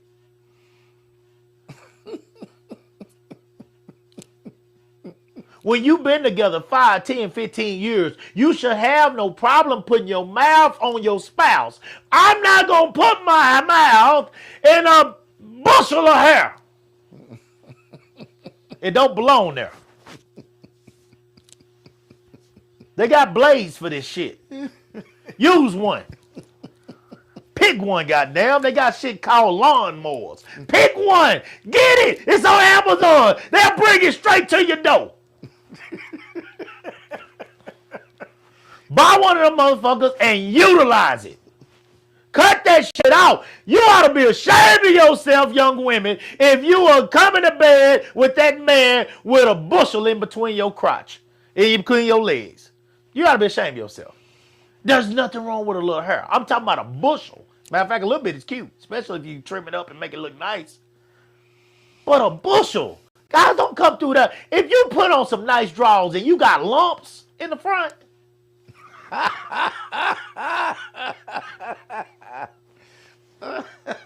if that shit look like cottage cheese in your drawers, what the fuck make you think that's sexy? If you got on some nice panties, but it's shit hanging all out the side, like stuff is like a can of biscuits when your motherfucking that. Man, come on, man. Come on, dog. I don't like you if you doing that. And your husband probably don't like you either. He don't like you if you do him like that. Niggas, y'all the same way. If it's more hair on your back than it is on your goddamn head, let's make the necessary adjustments, fellas. Get you a lawnmower. Tell your wife to go down your back with that lawnmower. Tell her. If it's so much hair between your goddamn legs, my brothers right now, that when you limp down there, it has vanished. You can't even see it because you got all this hair down. But you think she wants to put her?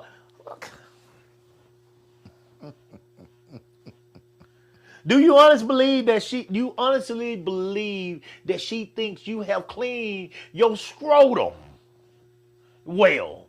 If you got that much hair down there, that hair is hiding dirt. Cut that shit off. Cut it off. She don't like you. She tolerates you. She gives you maintenance sex. There is no love making going on. She ain't looking at it. If you pull that up by her mouth, shit she turning. She got to be in love with your ass on a whole nother level to put that in her mouth. Because if it was up to me, I'd tell her, you ought to be ashamed. Don't you put that, tell that nasty nigga, if that was my friend, tell that nasty nigga to go in there and get him a lawnmower. Get him one. Father's Day is coming up. Don't buy that nigga no goddamn socks. Don't you buy him no socks. You put your money together, baby, and you go get that nigga a lawnmower. And you tell him, don't come to bed talking about making love until he utilized that lawnmower. Because you don't want to be doing this every goddamn 10 seconds. It's shit like that that make a person not like you in the moment. If my wife did something to that like that to me, which she doesn't, thank God. God bless her. Because she know I'm very serious about that kind of shit. She don't do me like that. She puts her razors to use. And I do appreciate that. Lord knows I appreciate that. I actually appreciate being able to see her skin. To see the beautiful creation that God put between her legs. I actually do value that. I appreciate it. I appreciate it. Because it's held on to me this long. And it's going to hold on to me longer. Because it's good enough for me. So, with that being said, there is the love there for my wife and what she brings to the table sexually, physically, all across the board when she wants to. Mm-hmm. Now, my wife ain't going to turn that stove on. And the crazy part is she's good at it. Mm. But that is not her, what they say, that her love language. Okay. Now, Miss Melinda, whether she wants to accept it or not, baby, your love language is behind that stove. That's one of them. Now, I don't know all y'all business, but I know what you can do behind that stove. And you are a professional. And what you are doing for this man's stomach right now is a beautiful thing. Miss Anitra, your love language is behind that goddamn stove. And what you do for your husband and your kids in that goddamn, in that kitchen is quality. It is a lost art. You ladies, you yellow motherfuckers are a part of a dying breed. Ooh. Y'all are a part of a dying breed. Don't quit. Don't quit. Teach the masses. Don't give up. Y'all got a gift. God gave you a gift. And he gave you a way to hold on to a man when so many of these women out here are frustrated and confused. Bitch, because you don't know how to turn that goddamn iron on that stove. Well, you just said something, Coop. Yes. Did you ask your friend if she cook like that? I did not. You think she do? No. Well, then. No. It would work if she did that. I don't think she do that. It would work. She might have learned some things, But that wasn't Yeah. part of her repertoire Too late. when we were If younger. it wasn't there in the beginning, it ain't there. Yeah, I ain't gonna lie. It wasn't part of her repertoire when we were younger. Can she get by? I'm sure.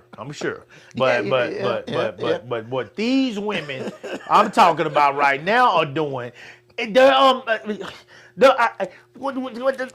they say in the music is, I done thought of many ways. And look, there's many ways out here, guys, to love a man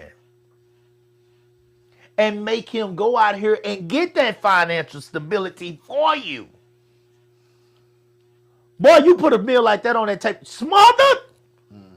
You put smother on the table for me, goddamn it. Let me get my motherfucking ass up, put these goddamn boots on. I got to get out here and go to work because I got treasure in this house. And if a nigga knew what I had in here, Right. But you saying some important stuff right now, Coop. You just said she put that smother down on the table. I got to go. You gotta go. I gotta go. And if I don't, there's gonna be somebody else to take your place. Somebody right? gonna take this right here because this is gold. So why is she worried about getting with the Hunchback of Notre Dame if that's all it really takes to get a man? Because that's more than she want to do. You don't think there's a man out there wants to smother it on the table? That's doing good and dependable and stable that don't want that right now? So I asked the question again. This dude that she looking for that can look like Quasimodo. Quasimodo, that's his name. That's his name. Well, what is he getting out Huh? What is he getting out the deal? Because it sounds like she wants somebody to support her. What's he get? To be with her, And what's that include? I guess to lay with her. What, Her gooch? What you said? That lumpy pair of underwear and those smothered on the table. Try it. What else? What did he get again? It's funny. To have her on his arm, No, that ain't gonna last. huh? Cause what is he showing off? Maybe Quasimodo is so happy to have her on her arm. Shit. That's what he thinking. Not when there's so many women out here saying the same damn thing. Quasimodo look good these days. Think about it. Think about it. I ain't gotta think about it. She told me. Shit. She told me. She told me. Quasimodo, what's gonna happen? Quasimodo gonna go to the mall, get him some nice ass clothes. He gonna go out there and get him one of them nice cars, and Quasimodo is gonna turn into a fuckboy.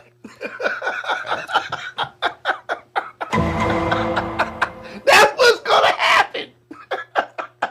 He gonna be like, why am I sitting up here worried about settling down when all these women want me now?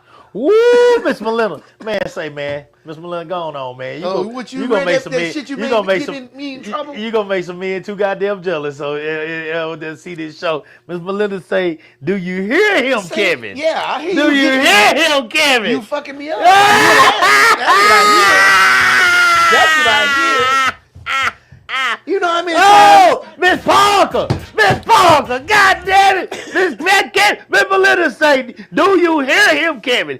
It's a beautiful thing to make love in the club. God damn it! Stop it! Stop! God damn it! Shit. You know how many times I had to tell her no? I wouldn't give a damn. Oh shit! No, baby, no. Know my ass. Know my ass. Even if we ain't gonna do it, lie to me. Lie to me. No. Tell me that shit. You know what the fuck that do for me? I'll be over in my pocket. Just lie to me. Just lie to me. Just talk to me like that every once in a while. God damn! Thank you, Melinda. Hope is alive. It is alive and well. It is hope out here, young men. Oh, there are women that still say the shit that they know gonna make this nigga get his ass up. All you gotta do is say it. We ain't even gotta follow through. Just talk to me like that. Lie. Just lie. I'll keep out that hope for 10 years. One of these days, we're gonna make love in the club. I don't want to make love in the club. I want to God. Oh my God. Next time, if we, Lord bless, we go to the club, I'm going up to that goddamn DJ and I'm gonna say, play Usher. I'm gonna make love in the club. And do right, I'm gonna go over in the corner and I'm gonna put my hands together. Melinda, wear his ass out! Wear him out! Sit him in one of them goddamn circle around tables, booths, and sit on top of him and raise the back of your skirt up and just roll to the song, roll to the beat. Make love to your husband and don't nobody know a goddamn thing. Send him home with stains down his britches. And get in the goddamn Uber and go home smiling. That is love. That's love, guys. That's love when you can do that with your partner. This ain't no goddamn stranger. It's your man. It's your woman. These are people that you love, and you are still out here celebrating each other, and you ain't giving a fuck what the rest of the world think. God damn it! Love! Show love! Fuck all this animosity. Fuck all this hate. If y'all would spend more time pleasing your crotches, we wouldn't be getting into it with nobody. It's hard to be mad at each other. It's hard to be mad at the world when somebody got your crotch in between their goddamn legs or their mouth.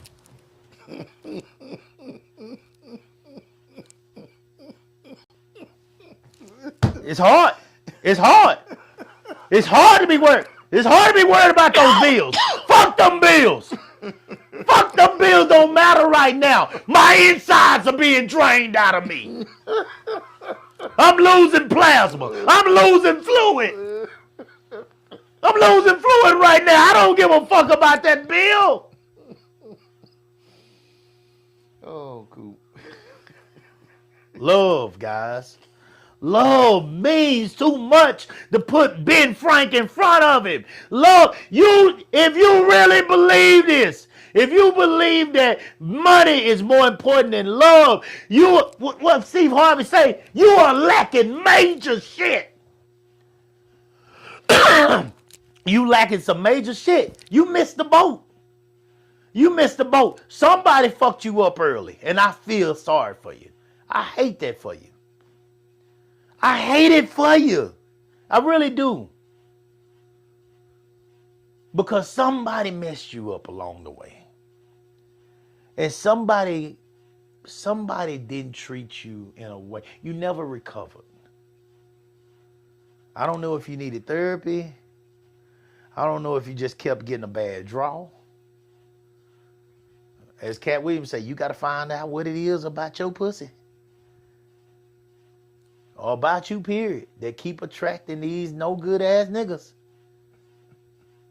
You got to find out what it is. But you have got to have love before you leave this earth. One time. Just have it one time, guys. And you will see what I'm talking about. You will see the difference. You will see that even when you don't like this person, I don't really like you right now. And as you get older like me now, I'm not afraid to say, I just don't like you this morning. I don't like you. But that person will have the ability, if they want to, if they don't let their pride get in the way, that person will have the ability to do some things to you. They will know the buttons to push. They will know the areas to touch. They will know the things to do to bring you back in. Reel you in, and you be like, God damn it, I wanted to be mad at her today, but God damn. She touched me in that spot. She did something to me. She drained me dry.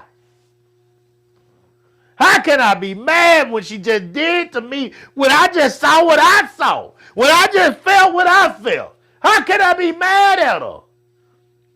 I love her. It ain't hard for me to tell you I love you. It ain't hard for me to tell my woman I love you. Sometimes I don't like you, but I love you. And it ain't no amount of money, guys, that means more than that. If you got love, guys, you got communication. If you got love, hopefully, I'm talking about real love. I ain't talking about I just love you because shit, you know, I don't got nobody else.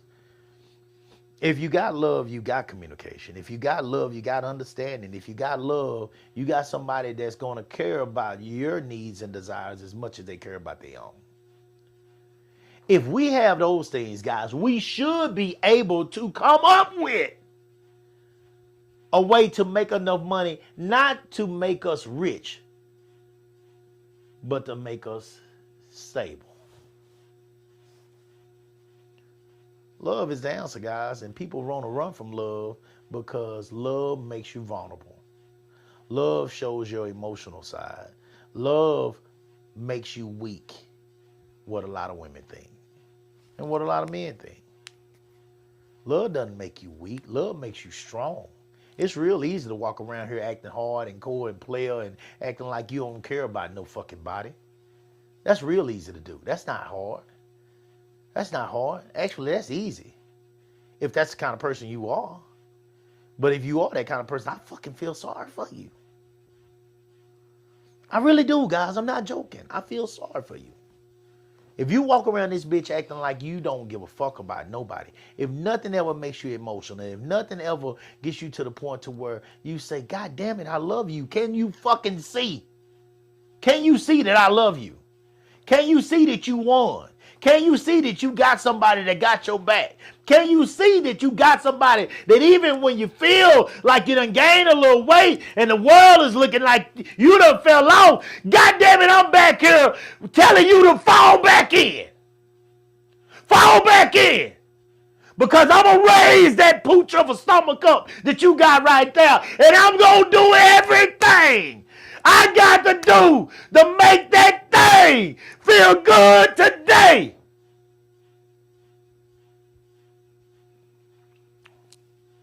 Because I love you. So I'm not going to be sitting here and picking around all this shit like, oh my God, that's fucked up. She got some stretch marks right now. Give a fuck about that. I'm not going to be tripping about the fact that your drawers got to come in a size or two bigger than they used to when I first met you. I don't give a fuck about that. I know what goddamn inside of them. The same thing that's inside them when I decided to get on that goddamn knee and ask you to goddamn be with me for the rest of my life.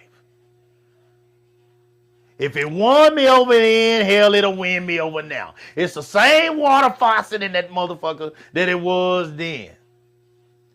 Same one now.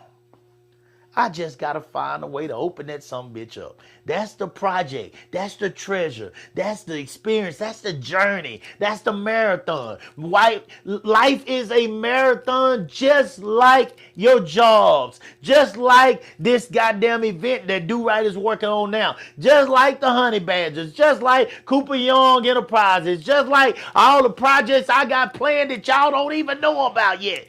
All that is a journey. Your life, your husband, your wife, your marriage, your relationship is a journey, guys. Every day is not going to be a great day. We say better or worse, but the moment it get worse, the moment the money get tight, the moment the bills get high, we want to quit.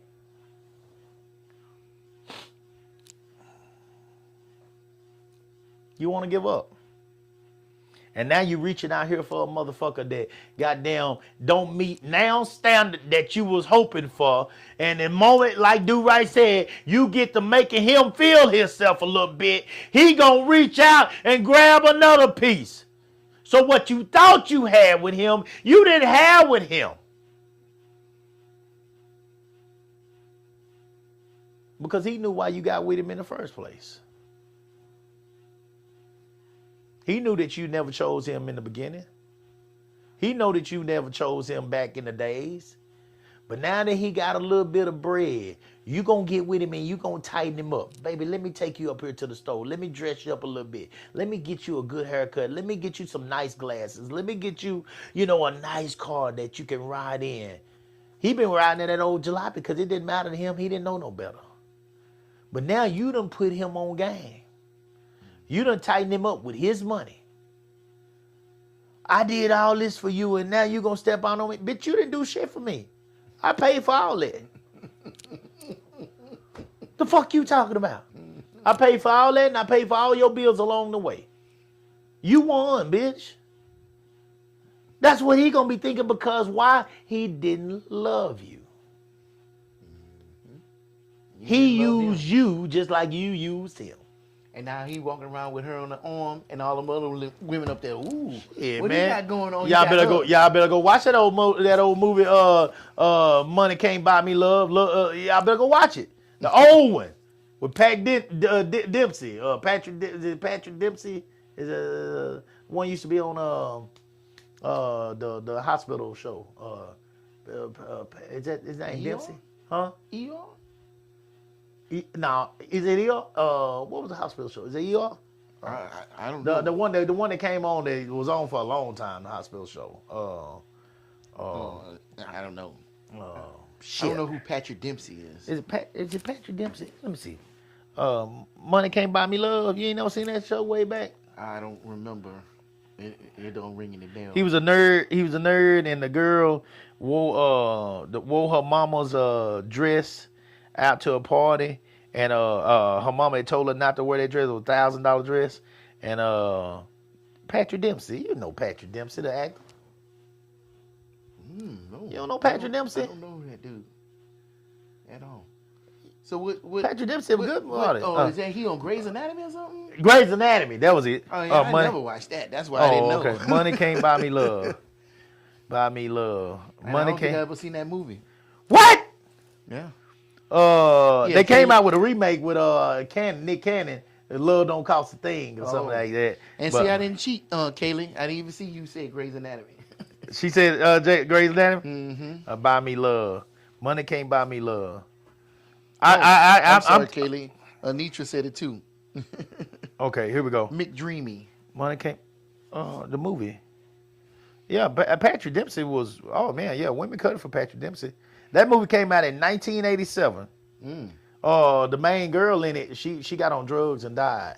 You don't remember this movie, Money Can't Buy Me Love? No. You remember that girl? Go to the cast. Hit Cass? Yeah. Yeah, Amanda Peterson. Nope. Cindy Mancini. No. Oh man, boy, y'all if y'all ain't watched Money Can't Buy Me Love, but that was a good one, boy. That was a good one.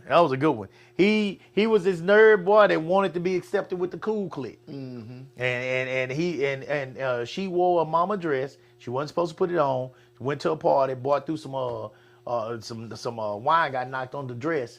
She was trying to go clean the dress, couldn't get it clean, $1,000 dress. Went into the place, she was begging the man, look, I'll do anything for another dress, please. I'll work for free, blah, blah, blah. He had been mowing yards, nerd ass boy, mowing yards, whole summer saving up for a telescope.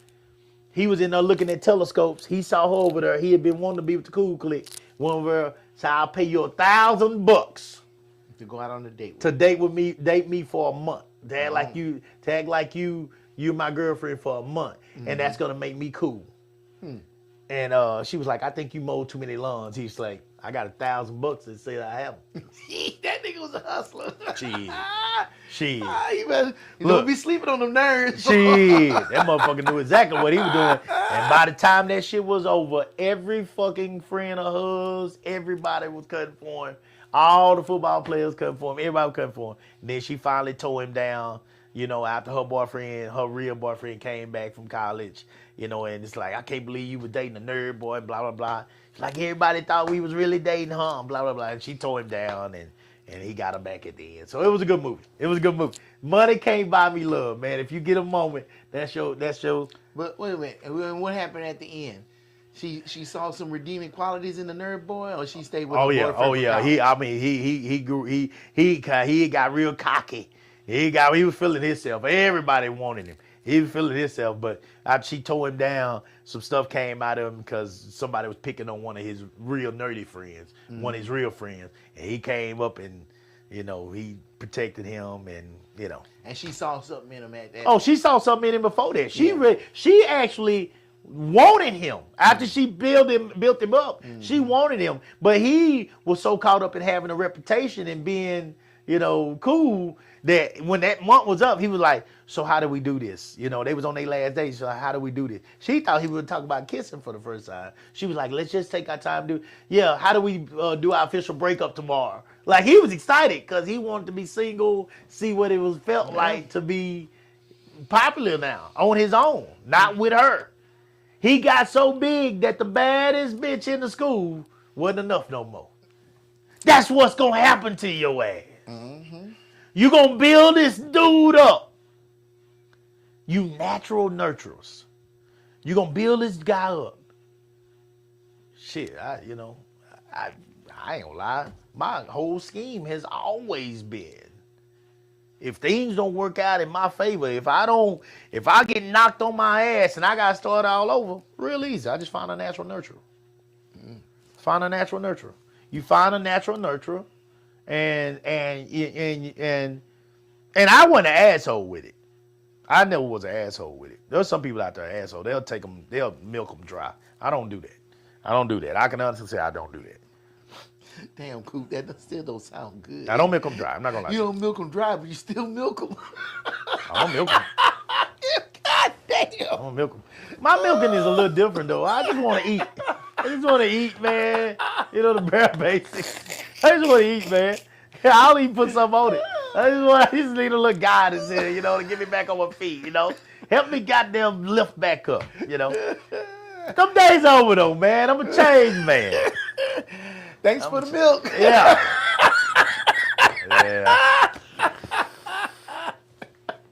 Yeah.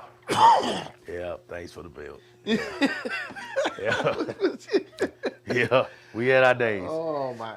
Let me read a few of these. There's a few on here. Again, shout out to y'all that continue to follow us, comment and all that. So sure, and I'm happy we get to see it in real time. Yeah, okay. That's one of my track moms. They good people.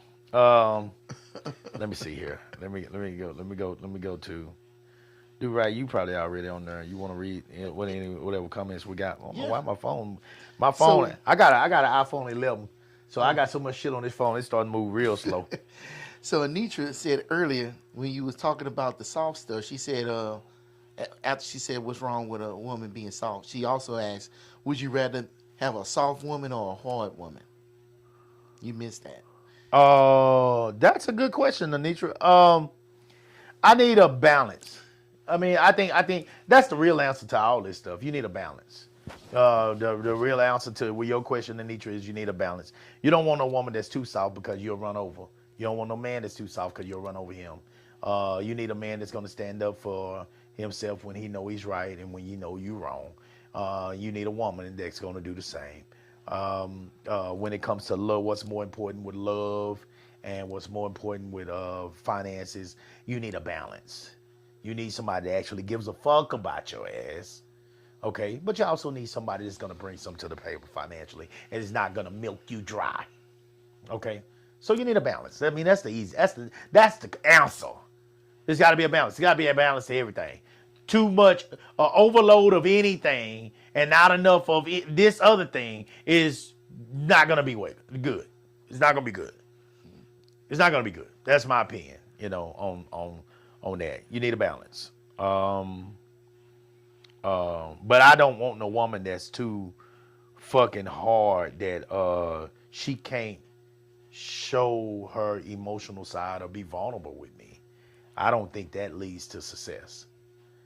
Because you're not that hard. You're going to go in the bathroom and cry, but you won't cry to me. That's bullshit. That's bullshit. You won't be honest with me, but you'll be honest to your mom or to your friend. That's bullshit. You're honest with your homegirl, but you're not honest with the person that you goddamn letting fuck you. That's bullshit. That's bullshit. That you share a bed with, that you share bills with, that you share children with. That's bullshit. All that's bullshit.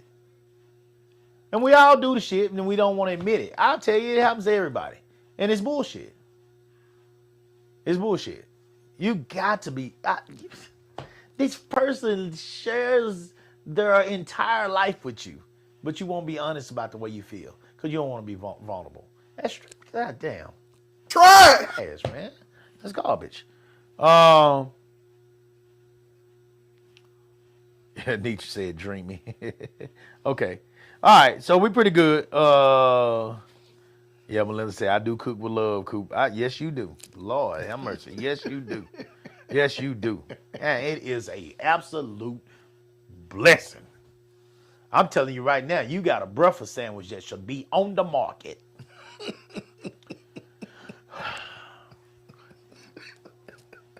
If you had any dead, it'd be gone.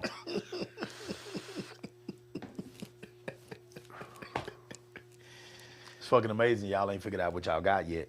Anitra cooked some shit one day. Anitra, what you cook? If you still on here, baby, what you cooked that day that I came over there and kicked it with you and Tommy after that practice? God damn. When she finished that food, Anitra remind me, let me tell you something. I was cool with Anitra. Now, Anitra is a sarcastic person. So when I first met her, you know me, dude, right? How serious I am. Sarcastic people are like venom to me. They're like venom to me. And it never works. It never works with sarcasm. I ate her food. Mm-hmm. I hugged that woman like she was my goddamn sister now. I look over all that shit. I don't say nothing. I don't think she is as sarcastic with me as she used to be, but I wouldn't even give a fuck now. I wouldn't even care. That's the power that y'all that still know how to put on that apron.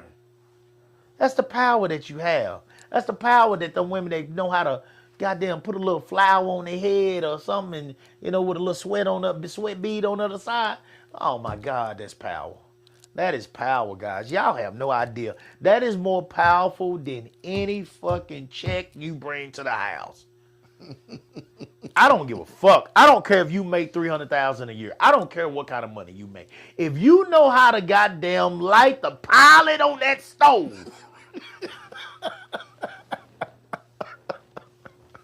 and bring something off of it when it's all said and done that's gonna make a nigga goddamn, he can't even sit up on the couch without his head going to the side like this and his mouth opens up and he drools all over his fucking chest.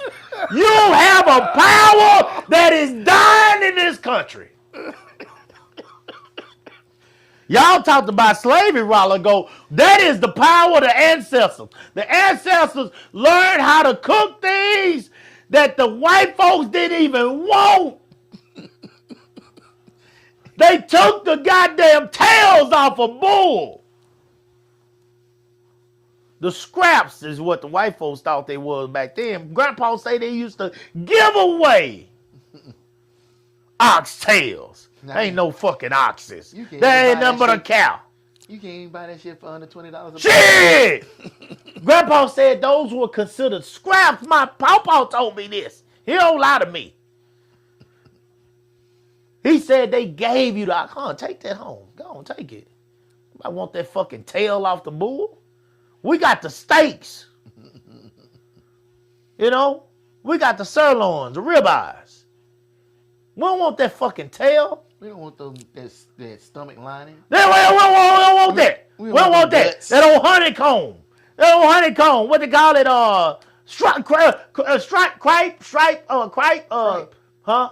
Tripe. Yeah. Is what it's called. Yeah. I never knew. I used to work at HEB. I wrapped meat in the meat market. I never knew that tripe was that. Until I came down here. Mm. I used to wrap that shit. These Hispanics take that tripe and make that soup. Boy! Shit! They eat tongue. They eat the... Man, my grandpa said when they would sacrifice a cow, they ate from the rooter to the tutor. Mm-hmm.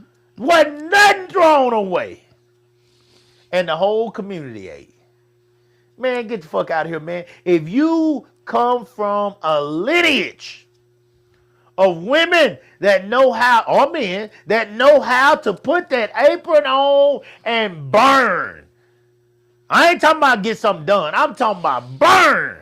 If you know how to burn, teach your kids. That is a skill set. Boy, that nigga coming back home. I don't give a fuck who out there trying to fuck with him. He coming home. You ain't got to worry about. Man, get the fuck out of here. You ain't got to worry about. You ain't got to worry about that nigga. You remember Harlem Nights, Richie Vito? You remember Richie Vito? Richie Vito sit up on that bed. And Richie Vito called home. And Richie Vito said, look, man, look at here. He said, put your mom on the phone. Look I ain't never coming back home. Take it easy. That nigga hung that phone up in his drawers. And he said, yeah. He felt good about himself. Because she threw that sunshine on his motherfucking ass. But let me tell you something. All y'all ain't got that sunshine. Now, let's be real. Now, we getting older now. Most of the people that watch this is, 40-something up. Let's be real. Let's be 100 now. All y'all ain't got that sunshine. Not all y'all. Some still do. But what you can do if you are capable. They got all kind of recipes on the goddamn. Y'all get on TikTok. Get on YouTube. Put together something for him. Show him some love. And watch that nigga strap them boots up with confidence. And go out there and get that money for you. He gonna do everything he can. Did you tell your girl to go to YouTube and go start watching some of them cooking videos? Who, my woman? You know, your friend. No, I didn't. Because, My woman know how to cook. She just don't want to cook. Because her sunshine may not be, it might be totally eclipsed right now. She might need to show up her skills. Because really and truthfully, that's going to dry up. We all fade at some point. And if you need stability, you're going to have to start getting some different skills. Shit, I'm like Bernie Mac. I'm not talking about me. I used to be good. I ain't good no more. I'm straight maintenance hog over here now. In the 20s, I know I can't do what I used to. I can't do it. Don't want to do it. Don't want to do it. I ain't even gonna lie to y'all. I am not that person no more. All this shit I be talking up here, this is just shit talk. That's all this is. Anitra says she made some black-eyed peas, greens, cabbage.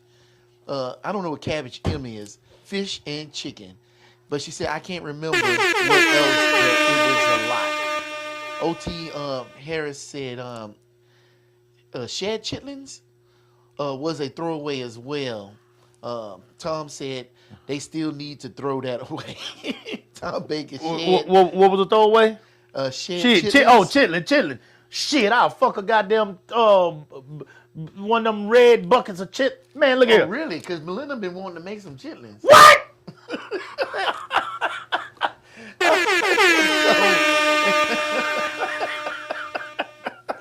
She's been talking about that, so I don't know.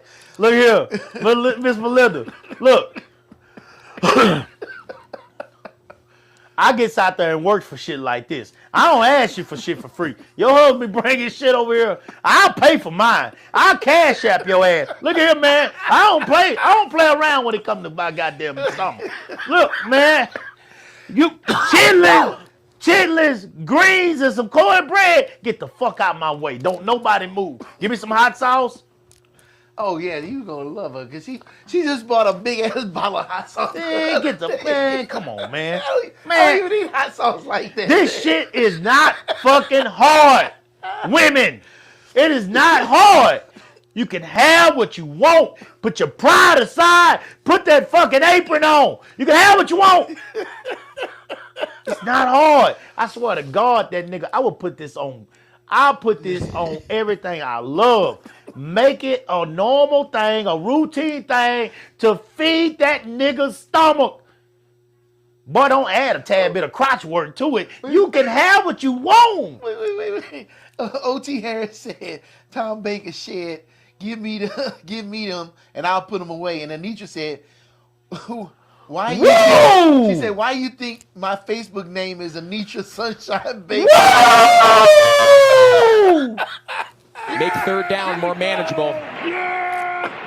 Here we go! Against CeeDee Lamb. This time CeeDee Lamb's in. Coop, I'm telling you, I'll eat the letters off that chitlin bucket. Man, come on, man. Come on, man. Come on, man. Oh, my God. I'll eat them. I ain't no fan of them like that, but I'll eat Shit. them. I look at them chilling the moment they hit my plate and I say, Ugly motherfucker! you ugly motherfuckers, I'm about to goddamn go to work. I'm about to go to work. I'm about to go to work. Everybody get out the way. Don't nobody move but me. Don't nobody move but me. Man, I will fuck that bucket up, man. You hear me? Man, nah. Chitlins is some good eating. And they threw that shit away. Yeah. They threw it away. Them white folks didn't want it. Gave it to them niggas. Y'all can have that shit. We don't want the stomach lining. Okay. I wonder if that's where hog cracklings came from, because they didn't want the skin. And we took that shit and fried it and it was eating good. I wouldn't doubt it. Man, wouldn't that's doubt it. funny, man. I wouldn't doubt it. Our people were survivors, bro. Hey, cooking chicken feet and Shit. doing all the pickling Our and shit. people were survivors, Yeah. man. And that's the shit that we're forgetting. And with that, our people put love into their food, man. That was fellowship for them. That was surviving. That was making something out of nothing. We too goddamn bougie for that now. Everybody too bougie. God damn, Tom. We rather goddamn DoorDash. Tom said, amen, amen. I love some good sunshine. That's why you so tan. You see my niggas winning, man. You see how happy I am that my niggas are winning. Oh my God. When your lady came on a while ago and said that, Anitra was on here saying, "Where you think my nickname came?" Her name on here is Sunshine. I was thinking because she yellow. I was thinking because she yellow. Well, I ain't talking about her color today. So now I know what the OG Tommy is living with. Goddamn. Touchdown. It's good. It's all good. Thank you, Tommy. Keep the dream alive, baby. I already told him he blessed. I already told him. I talked to him the same way I talked to you. The same way. Anitra came over there goddamn with a trough of goddamn banana pudding the other day for me. Ooh. I fucked up half the trough. I fucked half of it off the moment I came in from practice. That motherfucker about that big. Mm-hmm. I took a goddamn knife and went straight down the middle of it. And then took a big old ass spoon and took that whole side and scooped that bitch up like a shovel. I scooped it up like a shovel and I put all that shit on a plate. And I got Look, wait, I got it. This public service announcement. Y'all gotta be responsible when y'all bring this food over here to Coop. Cause boy, fuck that. Look, you got to ration this off. Cause nope. You put that in front of Coop. Nope. Coop didn't put the whole thing on his plate. I will probably. I'm gonna tell y'all right now. He tells you all the time. You heard him say. I will probably die of diabetes, and I'm okay with it. I'm okay with it. I'm gonna live my life eating how I want to fucking eat. I'm just telling you now. I don't want to change. I don't want to change, and I'm not going to. My new mother-in-law, she made a banana pudding the other day. No. And you got the vanilla wafers and little round cookies. Now she got those rectangle ones with the windmill on it, them good ones. That's what Anitra uses. And she put that Mexican vanilla in there and everything too. I don't know if she got Mexican, but I know where the fuck it went. I know my new mother-in-law. I didn't let one of them. I didn't let now one of them bananas go brown. I'm just telling y'all that right now. Y'all can call me a greedy, y'all can call me a fat ass, you know, all you want. I'm pleasantly plump and I'm happy with it. I'm not mad at it at all. Look, guys, not a shovel. Yes, a shovel, OT, a shovel. Yeah. I shoveled that shit up out of there with the biggest fucking spoon that I could find. And I sit my fat ass on that couch and I enjoyed myself. Thank you, Miss Anitra. Like you are a dream of a woman for what you do in that goddamn kitchen. And that power alone, if you can teach some of your friends to utilize that power, I promise you. Okay, here's my proof. Anitra can take care of herself. She makes good money. She does good for herself. Mm-hmm. But her husband, that nigga worse. That I know of. That nigga worked 4 jobs. God damn. And volunteer on it with the track team too? Don't you tell me what I'm talking about won't make you strap them boots on. That nigga work. Yeah, at least 3. No, I think at least 3. Tommy, I know you work at least 3, but I think he worked 4. But at least 3 jobs. Wait, he said he loves sunshine, so. You love the sunshine. You think I'm fucking lying? What? I think you lying. Look at all the shit you doing. You got a full-time job. You went to the military. You got benefits from that. You got a full-time job. You still out here doing your manor frontline manor and then rhythm and rise. You out here grinding your ass off because you love it, but also it does not hurt that you got a woman on here that wants to make love to you in the club. It's good. True. Very true. She wants to make love to you in the club, and she goddamn don't mind putting that apron on. Yeah. Actually enjoys putting the apron on. And she loves the sunshine. Hey, look, man. Here's what I'm saying, guys. I'm going to end this shit. I'm done. I done proved my point today. I know I done proved my fucking point today. If you as a woman listen to this shit here and turn your motherfucking cheek up like you still fine in the club and don't want nobody talking to you, then you're an idiot. Because I know I'm proving my point today. I know I'm proving my point. And some women are so fucking caught up in themselves that and what they want to be in their pride that they're not going to listen to a goddamn word I say. And you're an idiot. You can't talk to women like that. Fuck them. They're an idiot. I don't give a fuck. I don't care. Salute the real, bitch. We going to salute the real over here. I love you. I love you. But I'm going to tell you the truth. That's why I'm going to love you. I love you because I'm going to tell you the truth. If I didn't love you, I wouldn't tell you the truth. I'd just be like, well, go on, keep on, bitch. Just keep like if it's a bitch, keep on doing what you're doing. That shit that y'all do. Fuck that, man. Don't keep doing the same shit you doing and expecting some different results. What's that? Insanity? You goddamn right. And I'm gonna call you an idiot. So, here we go, guys. Does money and stability, financial stability mean more to love than love when it comes to relationships today? To people that don't know what love is, yes. To some people it may. But if it does, then you don't have a clue. You don't have a clue. You don't understand. You are building your life and your beliefs and what you feel like you need in your lifetime off of false representation, false, just fraud. It's fraud. Everything you build in your life off is fraud. Everything you build in your foundation on is fraud. Money comes and goes, guys. Money comes and goes. But if you have truly found love, when you truly found love, even when you go through the hard times, and you will, I assure you will find a way to get through them things because you love this person and that person loves you. And guys, that means more than any check that you're ever going to receive. If you have not allowed yourself to open up, to be vulnerable enough to somebody to love you, then you really need to go sit down with somebody. And you really need to talk to somebody. Because we're in our 40s now. And you're missing out. Be grateful for what you have if you got somebody that loves your ass. Look at these youngsters, look at these older men, whatever, and say, ooh, that's a nice looking man, but bring your motherfucking back ass back home to that motherfucker that gets his ass up in that bed with you every night. Even though he's routine, even though he's boring, even though he's this,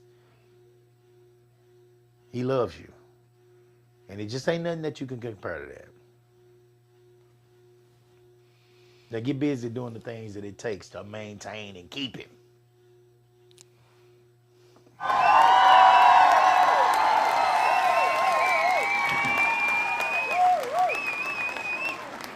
Do right. Take us home.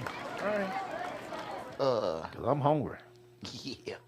Yeah, you ought to be. Yeah. I got hungry talking about all this food.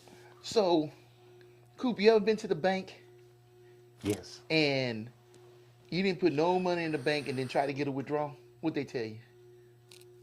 You ain't got nothing for You you. ain't got nothing for you. So if you don't deposit anything into the bank, you can't get nothing out You of can't it. get nothing out of it. So here when times is rough, Well, I feel you, boy. That's some facts right there. Them bills are doing everything. You go to that bank and they tell you they can't give you no money because you ain't put no money in. Shit. Ain't nothing you can do. Shit. So all them years you was out there spending that sexual currency because you was beautiful. Gave y'all You my was good hot. days, the whores. You had all them guys just fawning over you. Yeah. You was spending. Yeah. But you wasn't making any deposits. Oh my God. Boy, you about to get a round of applause. And so here you come, later on down in life, and that sexual currency is not as strong as it used to be. You gotta turn it on while you I know. I get that more than anything. And you go to that bank and say, hey, look, man, times is hard. It's $1,500 just for rent for 1 bedroom. Let me get some of that out the bank. They say, well, sorry, ma'am. You ain't never made any deposits, so Oh Lord. you don't even have an account at this bank. Oh Lord. Oh So- Lord. We're going to have to get the security guard to show you to the door. Oh Lord. But what I don't understand. I don't get this. I don't understand why I ain't got nothing in this account. But ma'am, like I explained it to you, you ain't put nothing in the account. You ain't invested. You ain't investing. You ain't investing your future.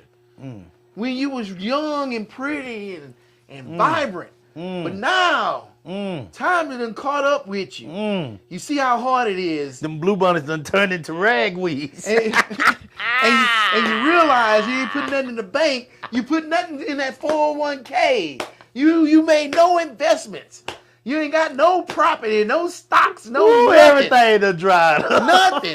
And now you willing to sit up here and invest in a Ponzi scheme because you ain't got no outlooks. Lord have mercy. Oh, that tight belly, that we that was- Coke bottle done turned into a fupa.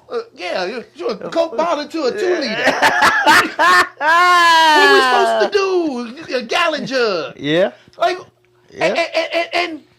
and you want somebody to invest. Hey, sir, come over here and invest in me. And he say, okay. What you bring to the table? I am the table. Niggas ain't investing in tables these days. They don't want a table. Like he said, he wants smothered. Oh. He wants what you can put on the table. Oh. Because you telling him straight up out the gate, I want what you put on the table. Oh. So let's look at this differently. Let's not look at relationship wise. Let's say it's two businesses. Okay. You got business A and business B. Business B making billions of dollars a year, and business A is a little startup. You know, they barely got investors. They barely got venture capital behind them. Right. But this little startup business going up here to this big $1 billion business and say, hey, we should merge. We should come together, combine our assets. We can be greater. What that big business is gonna say? What the fuck you got? We'll just take your ideas and what you do, and we'll just start a division and do our own shit. What the fuck we need you Why do for? I need you? But if that little startup Yeah. would have been sitting up here investing in other little technologies to bring into their company, sitting up there creating patents and everything. The big company can't do this because we got the shit, we got the skills, we got everything we need. Preach, pastor. They gonna put a collection plate out for you. And that $1 billion company gonna come to that little company and say, hey, we want to acquire you. What's it gonna take? And that little company gonna say, well, shit. Shit. What you willing to fucking pay for this? Come on. And they say, look, Come we'll on, man. buy you for $1 billion. Just $1 billion? Come on. All right, $2 billion. And We ain't gonna just be company A no more. We gonna be company A/company B, like ExxonMobil. Oh, okay. But what about our people? You gonna take care of our people?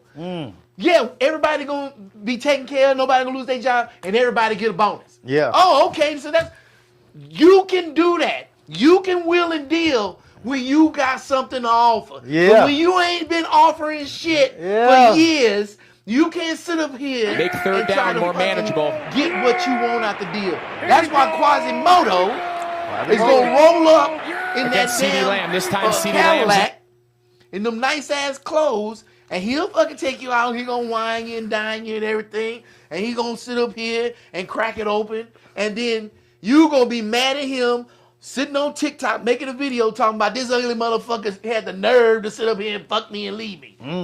Yeah, but y'all made that Negro the pimp that he is today.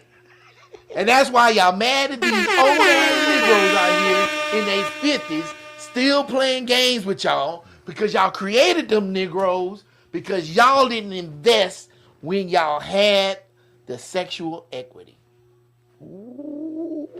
Straight up. Straight up.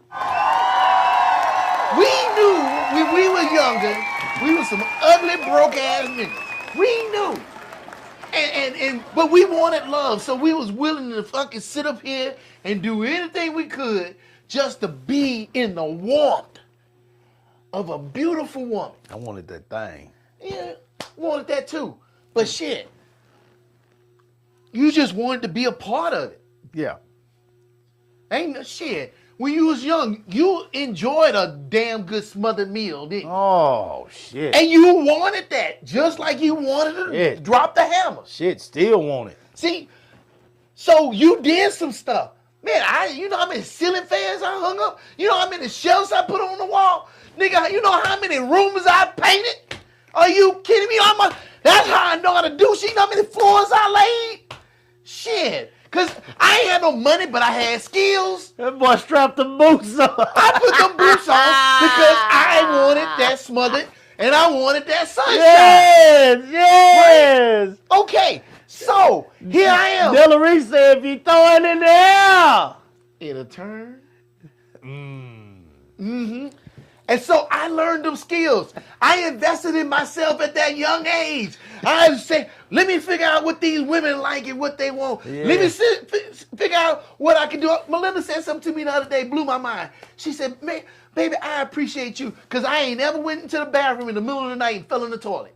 Because you always put the toilet seat down. You put the seat and down. I never sat on the toilet seat that was wet. Because you always put the toilet seat up when you go pee. You know why? Because I give a shit about my fucking woman. And I learned them skills at that young age when I was investing in my damn self trying to get with a woman. And so now my woman reaps the benefits of all that investment I made in myself to sit up here and be able to coexist with a woman. But what is a dude gonna get with a woman that ain't ever learned how to coexist with a man? Not a goddamn thing but hard times and grief in an early grade. That's it. And all that I just said is what I heard when Coop first read this shit. When he first said that shit, that's the only thing I think back. And I just put that seat back and like, I'm gonna let him talk. Because I'm just gonna wait till the end and I'm gonna cook that damn pork chop. I'm gonna bread it and I'm gonna fry it and I'm gonna make that gravy and I'm gonna pour that gravy on. Because goddamn it, I can sit up here and do that. And a lot of guys had to learn how to fucking do that shit. Because they didn't have nobody to come and rescue them. But they still wanted, because they remember how their mama used to make the shit. Oh. God damn. And what he's supposed to get again? He's still going to have to go in there and fucking fry that pork chop and smother it himself. Get out of here. Got to make equal or more than me. For what? I can go sit up here and go buy some and have more pleasure than being in that relationship. Come on. You can take all that bullshit, take that shit back to the stove because we don't want it. We will cut for the good ones. I cut for mine. Yes, indeed. Tom cuts for his. Yes, he does. And for every man out there, Coop cut for him too. Coop cuts for his too. And every man that's got a good one, they cut for theirs. Straight up. But if you sitting out here waiting for your, not even Prince Charming no more. You looking for the frog to show up now. that frog has been cooked, and we done ate them legs because our women done sat up there and done fried them legs and everything, and we done ate good. We sitting on the sofa, cornmeal. They fucking ate stomach all cornmeal. poked out, and we over here picking our fucking teeth. Drooling. That dude ain't coming. Sorry, he ain't coming. That dude don't exist. Look, I really be saying, won't you invite some of your single friends to the party? I'm like, I don't have single male friends. If I got a dude that ain't married, he's in a relationship. And he don't stay single for long. Because you don't hang with no bullshit. Yeah. You ain't hanging with no bullshit. You hanging with niggas that got some goddamn sense. Shit. Especially if they anywhere close to my age, these niggas already tied down. Yeah. I ain't in my 20s no more. Shit. The only guys I used to know that was single was right out of high school or in college. Yeah. But soon as dudes start hitting their 30s, they getting hemmed up. Yeah. Ain't nobody want to be out here sitting up here trying to be by themselves. We don't need women to survive financially. We need women to support us emotionally, to help us keep going out in this world and facing this world. Yeah. So we can sit up here and make our place in the world. Yeah. That's what we need. Yeah. And when y'all have our back like that, man, it's like we can fucking conquer this whole world. Yeah. And we don't take you for granted for that. We do not take y'all for granted for what y'all do. Y'all the pillar that holds this whole shit up. Yes. Straight up. Y'all had the power. And if you grew up in a Kanye house, said, what you gonna do with all that power? Kanye said, what you gonna do with all that power? Yeah, for real. And they got the power. They got the power. At the end of the day, they got the power. Women got the power. They choose not to use it. And that's don't realize they even have it. Hey, you idiot. You're an idiot. And when a woman say, oh, it's a man's world, I'm saying, where? Like, if it was a man's world, we'd still be living in caves, throwing rocks at each other. Because we wouldn't give a fuck about that. You think dishwashers exist because men want them? Oh, hell no. Like, you like, what men need blow dryers? I need a blow dryer? Hell no. Woman say, man, I sure hate doing this. That dude head to the garage. Nigga halfway wouldn't even be bathing. Hell, they walk You know around what I'm saying? funking a motherfucker if it wasn't for a woman. If it wasn't for Right a to woman. the motherfucker. They'll walk around here, goddamn arms is blasted if it wasn't for a woman. Wouldn't even bathe. Secretly show Fingernails up. be the same color as this goddamn shirt. Secretly show up to a single guy's apartment one day. Yeah. Don't tell him you're coming over there Yeah. and see what that motherfucker look like. Dude ain't washed a dish in a year. Trash just sitting there. Motherfucking pizza boxes and plates and everything all over the place. You know how I know? Because I used to be single. Shit, I'd be sitting around, I'm like, God damn, I need to do something about this. But you know what? Every goddamn time a woman's finna come over to the house, my shit would be immaculate. You can eat off the ceiling, it was so clean. Shit. Are you I kidding kept me? mine clean because I was a whore. But when no woman was coming over, I gave two shits. Yep, I was a whore. Fuck. I was a whore. You don't care. Clean, wash clothes, man. Don't worry about that. As long as I got clean drawers in the drawer, I'm good. And if I'm gonna wash, it'll probably be to wash some drawers. Yep. Yep. You know, it ain't that wrinkle. Okay, yeah, this is good. We don't give shits. Yep. We don't give a shit. But you throw a woman into the mix, all that changes. Oh, it got to. It's like a chemistry change. So stop it. Y'all got all the power. But when you flaunt that power, you waste that power starts fading. Yeah. Invest in yourself. Yeah.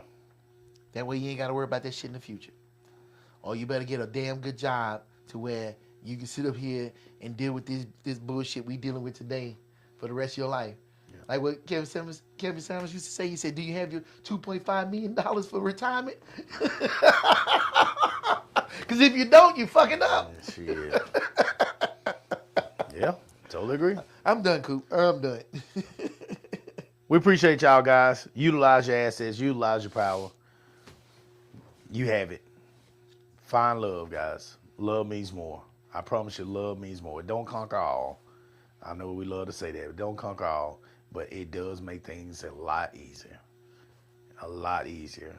And makes us more willing. Find love, and you'll find a treasure that you never thought existed. We'll try to come back here Wednesday, guys, and do better than we did today. Until then, salute the real. Coop in the building. Mr. Durant on the track. Hey, Riggs. What? Let's get him. You already know what it is. Am I still them boys? Salute the real, let's go. We don't salute the fake, we salute the ones who stay through the pressure and the pain. Never let the cold fade. When the streets were watching close and the wolves was at the gate. Real ones held their ground, never switched up, never played. No cap, no performance, what you see is what you get. Put in work before the cameras, before a single check. You say you solid, prove it, cause we watching every move. Step up or step aside, we separating fact from truth. Bullshit won't fly here, put that hammer on them, cool. Put that hammer on them, cool. Mr. Do-Right, let's go. You can't fake what's in your blood. Can't manufacture where you're from.